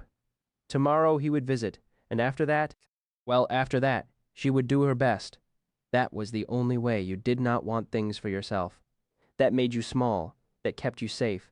That meant you could move smoothly through the world without upsetting every apple cart you came across. And if you were careful, if you were a proper part of things, then you could help. You mended what was cracked. You tended to the things you found askew, and you trusted that the world in turn would brush you up against the chance to eat. It was the only graceful way to move. All else was vanity and pride. Could she bring honeycomb to share with him tomorrow? It was the loveliest of things. He had too little sweetness in his life. That was the truth, she thought on this. While boiling bubbles danced her peas about the pot, Auri idly stroked brash Fulcrum's face, and after a long while of musing, she decided, yes, the honeycomb might work if nothing else presented. She stirred the soup a bit and added salt. She wished the butter wasn't full of knives. A little fat in this would be a true delight. A little fat would suit it to a T. After her lovely soup, Auri headed back to Mantle. With Fulcrum keeping company, she could hardly make her way through vaults or Venerate, so she took the long way round and went by way of Pickering instead. Belly warm, and with a guest besides, she took her time along the close-fit square stone tunnels. She was nearly back to Doughton, Fulcrum heavy in her arms, when she felt a gentle crickling underfoot and stopped. Looking down, she saw a scattering of leaves upon the floor. It didn't make a bit of sense to find them here. There was no wind in Pickering, no water here. She looked around but couldn't see a speckle of bird dropping. She sniffed the air but didn't smell a bit of musk or piss, but there was nothing threatening either, nothing knotted up about the place. No skew or wrongness here, but not nothing. Neither. It was half a thing, a mystery. Curious, Auri set Fulcrum gently down upon the floor and lifted up the leaf. It looked familiar. She hunted round and found a handful of them scattered near an open doorway.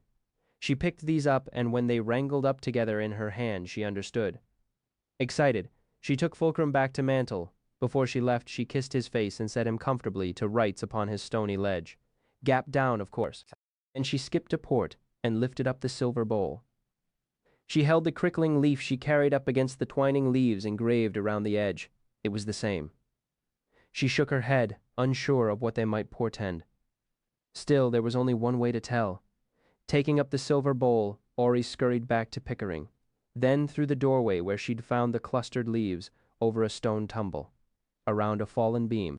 She did not know if she had ever been to this piece of Pickering before, but it was still simplicity itself to find her way. Here and there, a leaf or two would dot the floor like breadcrumbs.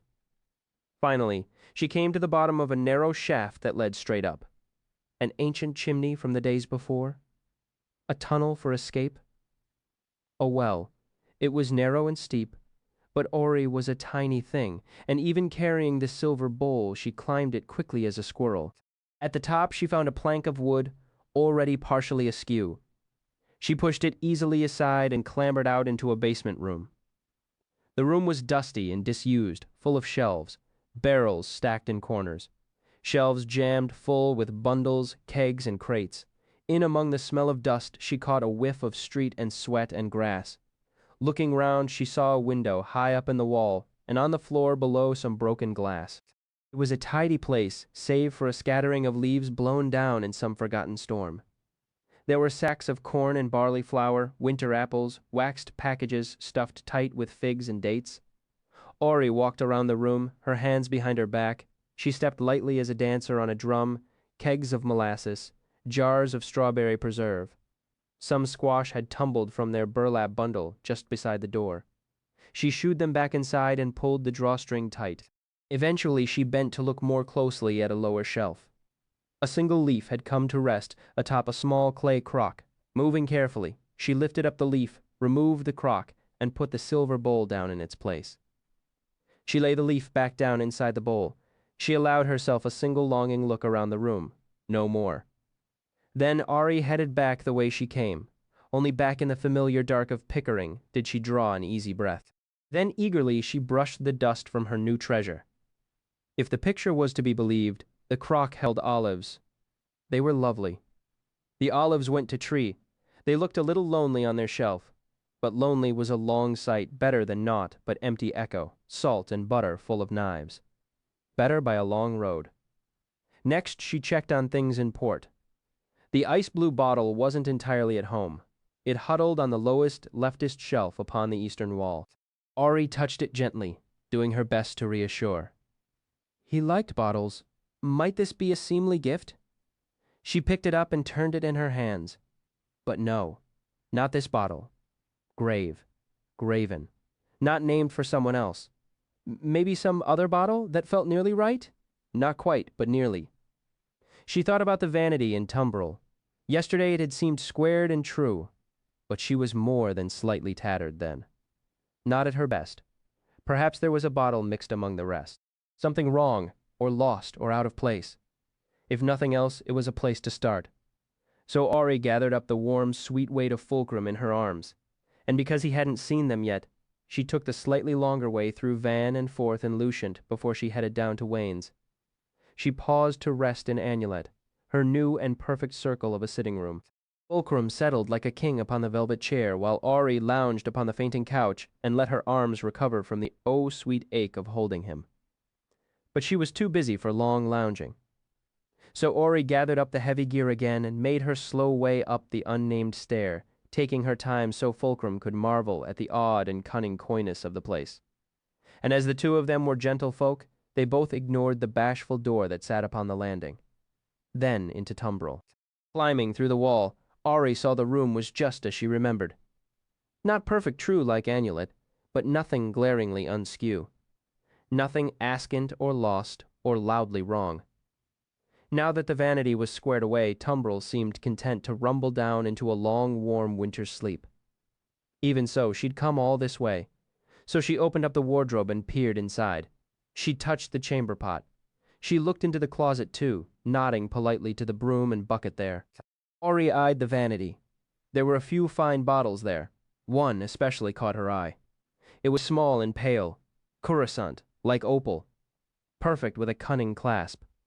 She didn't have to open it to see that there was breath inside, a precious thing. She lifted Fulcrum higher and tried peering through the round hole in the very center of his oh-so-centeredness.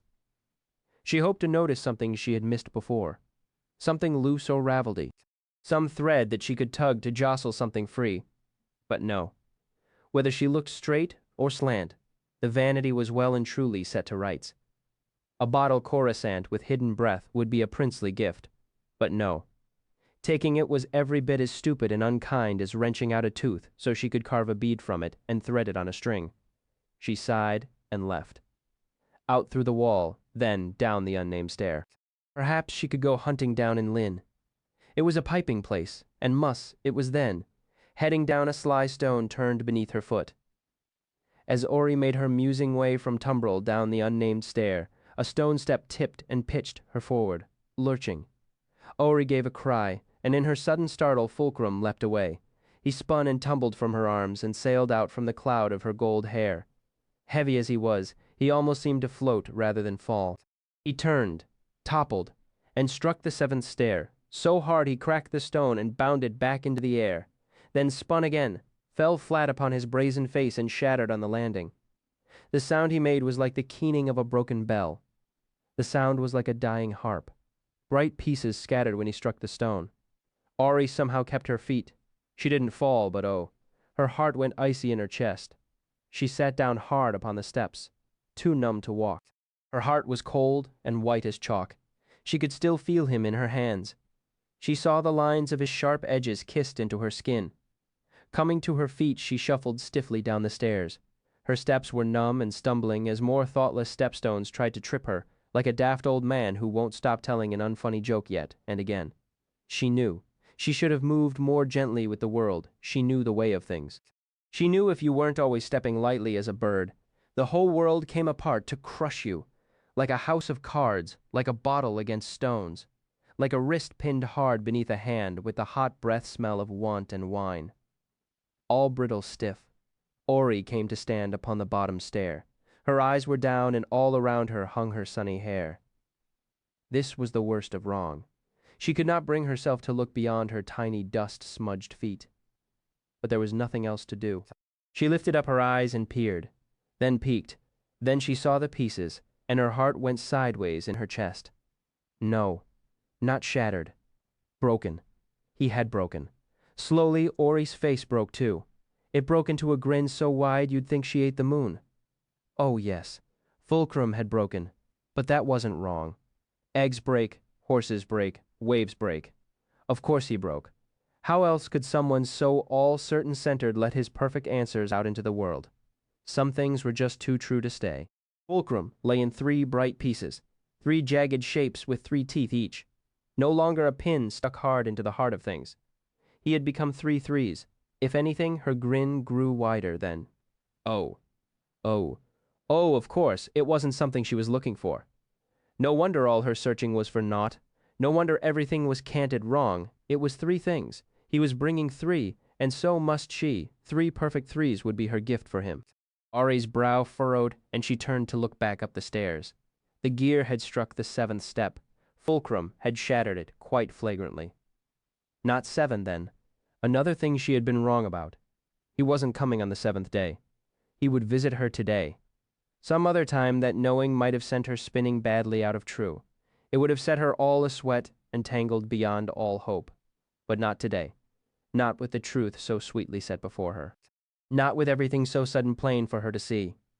3 things was easy if you knew the way of it. Auri was so whelmed it took her several minutes before she realized where she was standing. Or rather, she realized that the stairway finally knew where it was. Knew what it was. Where it belonged. It had a name. She was in Ninewise. The hidden heart of things. Auri gathered up the 3s and headed back to Mantle. They seemed much lighter now, though that was no surprise. They had spilled their secrets, and Auri knew full well how heavy, hard-held secrets could become. Back in Mantle, Auri carefully arrayed the 3s, but before she even finished settling them along the wall, she saw the shape of her first gift to him. It couldn't be more clear. No wonder there was so much extra floor in here. No wonder she had never used the 2nd shelf along the wall. The teeth were marvelous, so true. They shone like wishes from a fairy tale. Seeing how it ought to be, Auri took the first bright 3 straight back to Tumbrel through Wayne's with its altogether men and circle-perfect annulet, then Ninewise, all nonchalant with its new namedness. Grinning, Auri carried the bright brass 3, right up to the wardrobe drawer and tucked it in most carefully. It nestled in effortlessly. It fit there like a lover or a key. She reached down with both hands and felt the cool white smoothness of the sheet against her fingertips. She brought it up and pressed it to her lips. It was free to leave. And breathless, she came running back to Mantle with it clutched against her chest. The second 3 she carried straight away to Tox. And for a breathless moment, Auri left the underthing behind.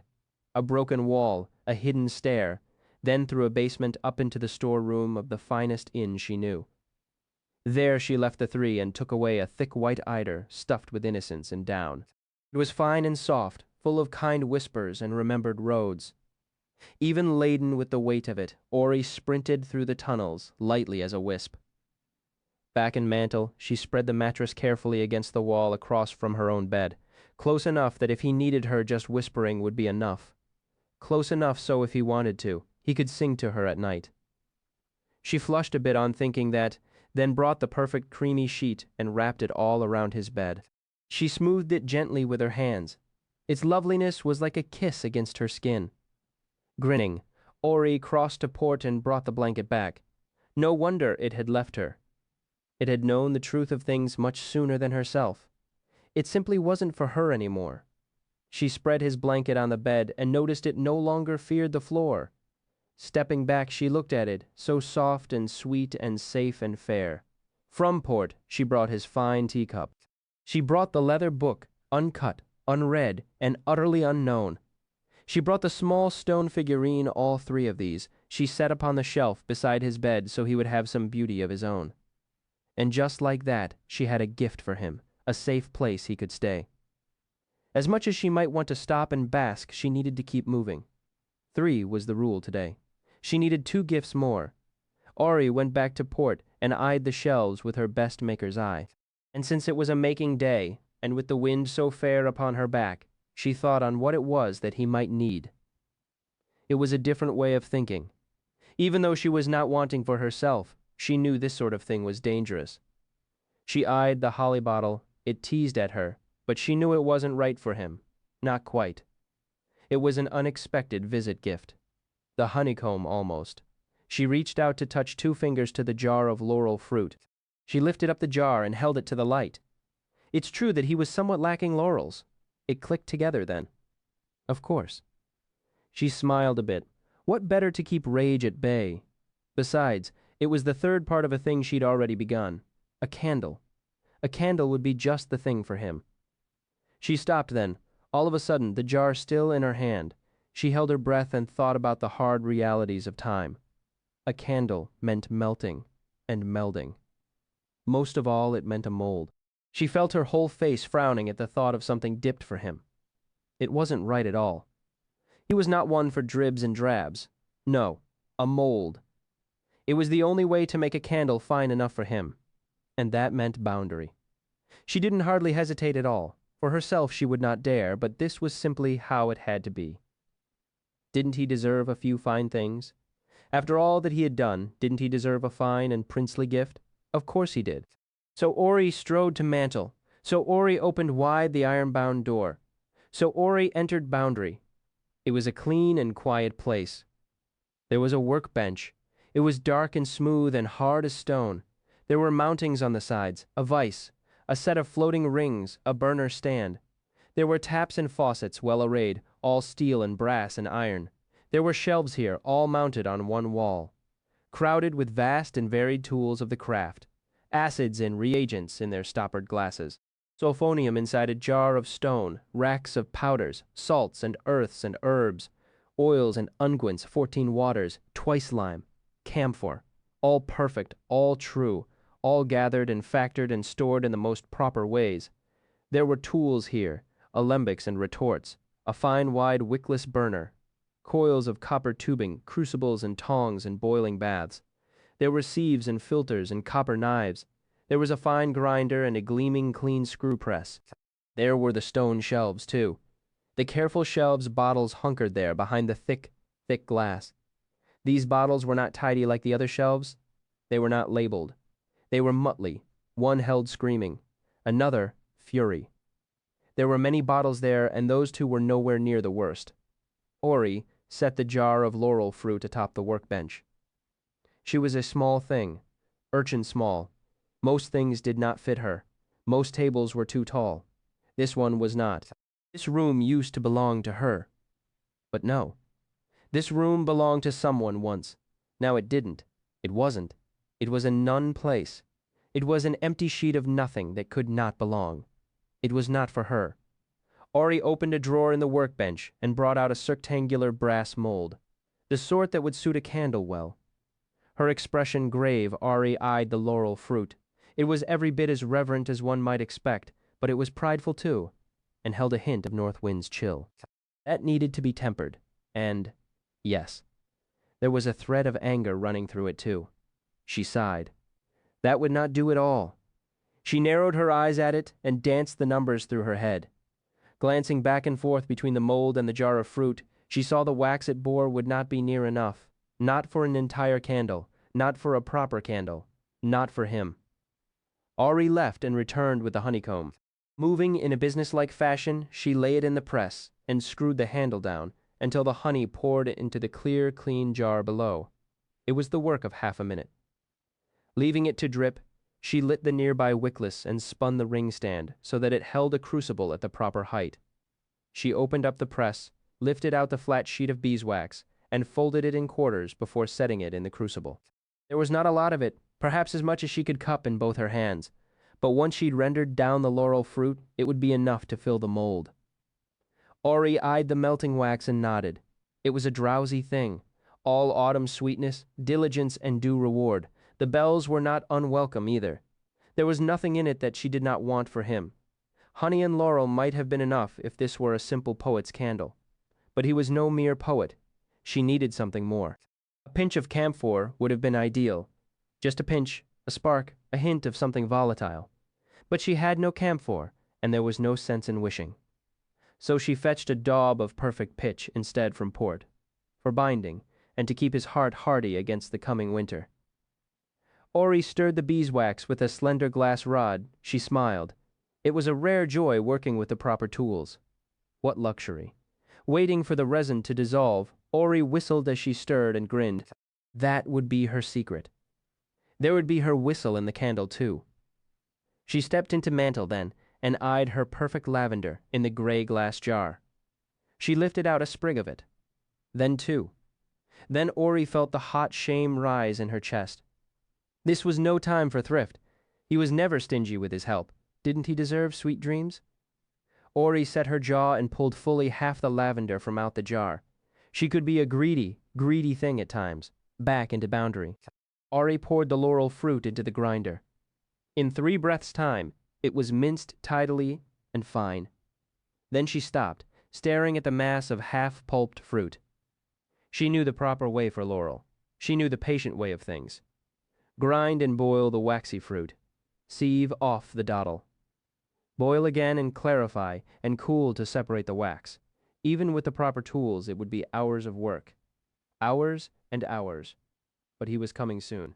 She knew she had no time for it. And even if she had all day, there would be principles inside the wax that were not right for him. He was plumb full of anger and despair and pride. Well, he had that in a sure and certain surfeit. There were ways to factor those things out. She knew them all. She knew the turning circles of the calcinate. She could sublime and draw. She could isolate a non-exclusionary principle as well as any who would ever turn their hand to work the craft. But this was not a time for begging favors from the moon. Not now. She could not rush, and neither could she be delayed. Some things were simply too important. It was just as Mandrag said, 9/10 of alchemy was chemistry, and 9/10 of chemistry was waiting. The other piece, that slender 10th part of a tenth? The heart of alchemy was something Auri had learned long ago. She'd studied it before she came to understand the true shape of the world, before she knew the key to being small. Oh, yes, she'd learned her craft. She knew its hidden roads and secrets, all the subtle, sweet, and coaxing ways that made one skilled within the art. So many different ways. Some folk inscribed, described, there were symbols, signifiers bind and binding, formulae, machineries of maths, but now she knew much more than that. So much of what she'd thought was truth before was merely tricks, no more than clever ways of speaking to the world. They were a bargaining, a plea, a call, a cry. But underneath, there was a secret deep within the hidden heart of things. Mandrag never told her that. She did not think he knew. Auri found that secret for herself. She knew the true shape of the world. All else was shadow and the sound of distant drums. Auri nodded to herself. Her tiny face was grave. She scooped the waxy, fine-ground fruit into a sieve and set the sieve atop a gather jar. She closed her eyes. She drew her shoulders back. She took a slow and steady breath. There was a tension in the air, a weight, a weight. There was no wind. She did not speak. The world grew stretched and tight. Auri drew a breath and opened up her eyes. Auri was urchin small. Her tiny feet upon the stone were bare. Auri stood, and in the circle of her golden hair she grinned and brought the weight of her desire down full upon the world. And all things shook, and all things knew her will, and all things bent to please her. It was not long before Auri returned to mantle with a sorrel-colored candle pressed with lavender. It smelled of bay and bees. It was a perfect thing. Auri washed her face. She washed her hands and feet. Soon, she knew. Soon he would come visiting, incarnadine and sweet and sad and broken, just like her. He would come, and like the proper gentleman he was, he would bring 3 things. Grinning, Auri fairly danced. She would have 3 things for him as well. First, his clever candle, all Taborlin, all warm and stuffed with poetry and dreams. Second was a proper place, a shelf where he could put his heart, a bed to sleep. Nothing could harm him here. And the third thing? Well. She ducked her face and felt a slow flush climb her cheeks. Stalling, Auri reached out for the small stone soldier sitting on his bed shelf. Strange, she'd never noticed the design upon its shield. It was so faint. But yes, there was the tower wrapped up in a tongue of flame. No mere soldier. It was a small stone armor. Peering closer, Auri spied slight lines upon his arms as well. She did not know how she had missed these things before. It was a tiny Siridae, of course it was. It would hardly be a proper present for him otherwise. She kissed the tiny figurine and set it back upon the shelf. Still, there was the third thing. This time, Auri did not blush. She smiled. She washed her face and hands and feet. Then she skipped quickly into port and opened up the holly bottle. With 2 fingers, Auri lifted out a single seed, the tiny berry bright as blood despite green Foxen's light. Auri scampered off to Van and peered into the mirror. She licked her lips and pressed the berry up against them, daubing it from left to right. Then she smoothed the berry back and forth across them. She eyed her reflection. She looked no different than before. Her lips were palest pink. She smiled. Auri returned to mantle. She washed her face and hands and feet. Excitement bubbling up inside of her. Auri looked at his bed, his blanket, his bed shelf with a tiny armor waiting there to guard him. It was perfect. It was right. It was a start. He would need a place someday, and it was here all ready for him. Someday he would come, and she would tend to him. Someday he would be the one all eggshell hollow empty in the dark. And then Auri smiled. Not for herself. No, not ever for herself. She must stay small and tucked away, well hidden from the world. But for him it was a different thing entire. For him she would bring forth all her desire. She would call up all her cunning and her craft. Then she would make a name for him. Auri spun about 3 times. She smelled the air. She grinned. All around her everything was proper true. She knew exactly where she was. She was exactly where she ought to be. Coda deep in the unearthing. Stones warm beneath her feet. Auri heard a faint, sweet strain of music, author's endnote. Let me tell you a story about a story. Because that's what I do. Back in January of 2013, I was in a San Francisco bar with Vi Hart, math musician, video tricks, an all-around lovely person. We'd both been fans of each other's work for years without knowing it, and had recently been introduced by a mutual friend. This was our first time meeting in person. I had just finished the first draft, The Story You Now Hold, and Vi had agreed to take a look at it and give me her opinion. We spent a couple hours talking about the story, our conversation frequently tangenting off in odd directions, the way good conversations do. Her feedback was really good.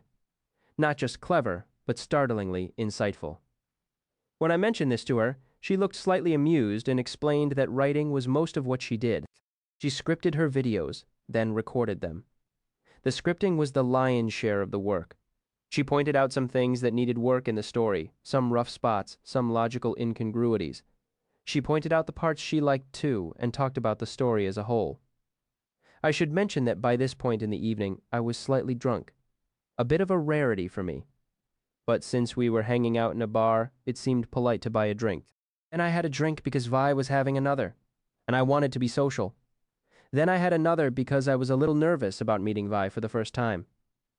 Then I had another because I was a little nervous about my story. Well, let's be honest, I was more than a little nervous about the story. I knew, deep in my heart of hearts, that my new wrought story was a train wreck. A colossal, smoldering mess of a train wreck. It doesn't do the things a story is supposed to do, I said to her. A story should have dialogue, action, conflict. A story should have more than one character. I've written a 30,000-word vignette, Vi said she liked it. Well, yes, I said. I like it too, but that doesn't matter. You see, people expect certain things from a story, I explained. You can leave out 1 or 2 if you step carefully, but you can't ditch all of them. The closest thing I have to an action scene is someone making soap. I spend 8 pages describing someone making soap. 8 pages of a 60-page story making soap. That's something a crazy person does. As I've said, I was really worried about the story, and perhaps more than slightly drunk. and I was finally getting something off my chest that I hadn't really shared with anyone before. People are going to read this and be pissed, I said. Vi looked at me with serious eyes. I felt more of an emotional connection to the inanimate objects in this story than I usually feel toward entire characters in other books, she explained. It's a good story. But I wasn't having any of it. I shook my head, not even looking up at her. Readers expect certain things. People are going to read this and be disappointed. It doesn't do what a normal story is supposed to do. Then Vi said something I will always remember. Fuck those people, she said. Those people have stories written for them all the time. What about me? Where's the story for people like me? Her voice was passionate and hard and slightly angry. She might have slammed her hand down on the table at this point. I like to think she slammed her hand down on the table. Let's say she did. Let those other people have their normal stories, Vi said. This story isn't for them. This is my story. This story is for people like me. It was one of the nicest things anyone has ever said to me. I did not mean to write this story, or rather, I did not mean to have this story about Auri turn out the way it did. I started writing it midway through 2012. I meant for it to be a short story for the Rogues anthology edited by George Martin and Gardner Dozoa. I'd anticipated it being a trickster story, and figured Auri would make a nice complement to the more traditional scoundrel-type rogues who would no doubt show up in that book. But the story didn't turn out the way I'd expected. It was stranger than a simple trickster tale, and Auri herself was more full of secrets and mysteries than I had guessed. Eventually, the Auri story hit 14,000 words, and I abandoned it. It was too long, too odd. And beside all that, it had become clear it wasn't right for the anthology. Auri was no mere trickster. Most importantly, this wasn't a rogue story at all. Despite the fact that I was already over deadline, Martin and Gardner were very kind and gave me some extra time. So I wrote The Lightning Tree instead, a story featuring Bast, a much better fit for the anthology. But Auri's story was still crawling around in my head, and I realized the only way to get it out was to finish the thing.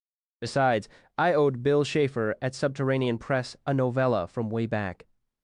He'd published my 2 not-for-children picture books, The Adventures of the Princess and Mr. Whiffle, The Thing Beneath the Bed, and the sequel, The Dark of Deep Below. So I knew he wasn't afraid of a story that was a little strange, so I kept writing the story, and it kept getting longer and stranger.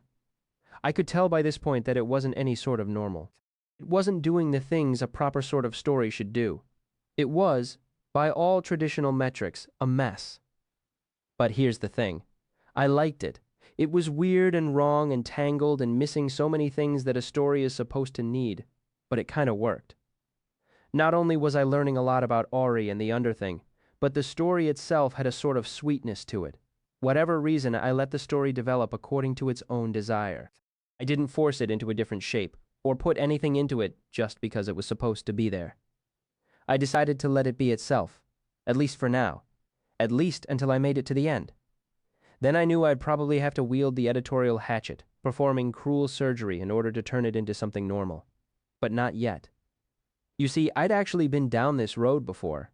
The Name of the Wind does a lot of things it's not supposed to. The prologue is a laundry list of things you should never do as a writer. But despite all that, it works. Sometimes a story works because it's different. Maybe this was that kind of story. But when I wrote the 8-page scene with Auri making soap, I realized that was not the case. I was writing a trunk story. For those of you who don't know the term, a trunk story is something you write. Then when it's finished, you put the manuscript in the bottom of a trunk and forget about it. It's not the sort of story you can sell to a publisher, not the sort of story people want to read. It's the sort of story that you write then on your deathbed you remember it and ask a close friend to burn all your unpublished papers, right after they clear your browser history, of course. I knew Bill at Sub Press was delightfully open to strange projects, but this? No. No, this was a story I had to write to get out of my head. I had to write it to learn about Auri and the world, which is named Temerant, by the way. Did you catch that? Simply said, I knew this story was for me. It wasn't for other people.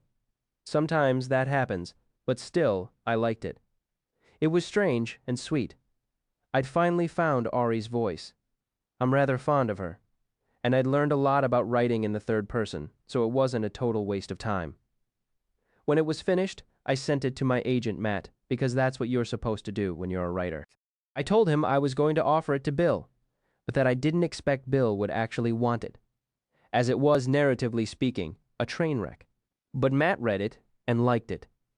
He gave me a call and said, "We should send it to Betsy, my editor, at Daw. She isn't going to want this," I said. "It's a mess. It's the story a crazy person writes." Matt reminded me that, according to my contracts, Betsy had right of first refusal on any future books I wrote. "Besides," he said, "it's just polite to loop her in. She's your primary publisher." I shrugged and told him to go ahead and send it, slightly embarrassed to think of Betsy reading it. But then Betsy read it and liked it. She really liked it. She wanted to publish it. That's when I started to sweat. In the many months since my conversation with Vi Hart, I've revised this story roughly 80 times. This isn't unusual for me. In fact, it's a little on the light side.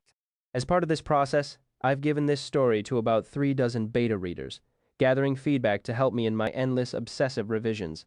And one comment people have made over and over again and again, phrased many different ways, is this: "I don't know what other people will think.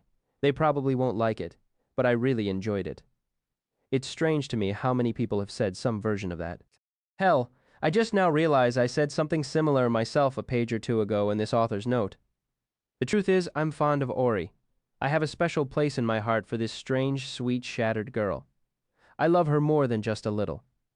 I think it's because we're both somewhat broken, in our own odd ways. More importantly, we're both aware of it. Auri knows she isn't all quite proper true inside, and this makes her feel very much alone. I know how she feels, but that itself is not unusual. I am the author, after all. I'm supposed to know how the character feels. It wasn't until I started gathering feedback that I realized how common this feeling is. I've had person after person tell me that they empathize with Auri, that they know where she's coming from. I didn't expect that. I cannot help but wonder how many of us walk through our lives, day after day, feeling slightly broken and alone, surrounded all the time by others who feel exactly the same way. So, if you read this book and you didn't enjoy it, I'm sorry, it's my fault. This is a strange story. You might enjoy it more on a second reading. Most of my stories are better the second time around. But then again, maybe not. If you're one of the people who found this story disconcerting, off-putting, or confusing, I apologize. The truth is, it probably just wasn't for you. The good news is that there are many other stories out there that are written just for you. Stories you will enjoy much more. This story is for all the slightly broken people out there. I am one of you. You are not alone. You are all beautiful to me.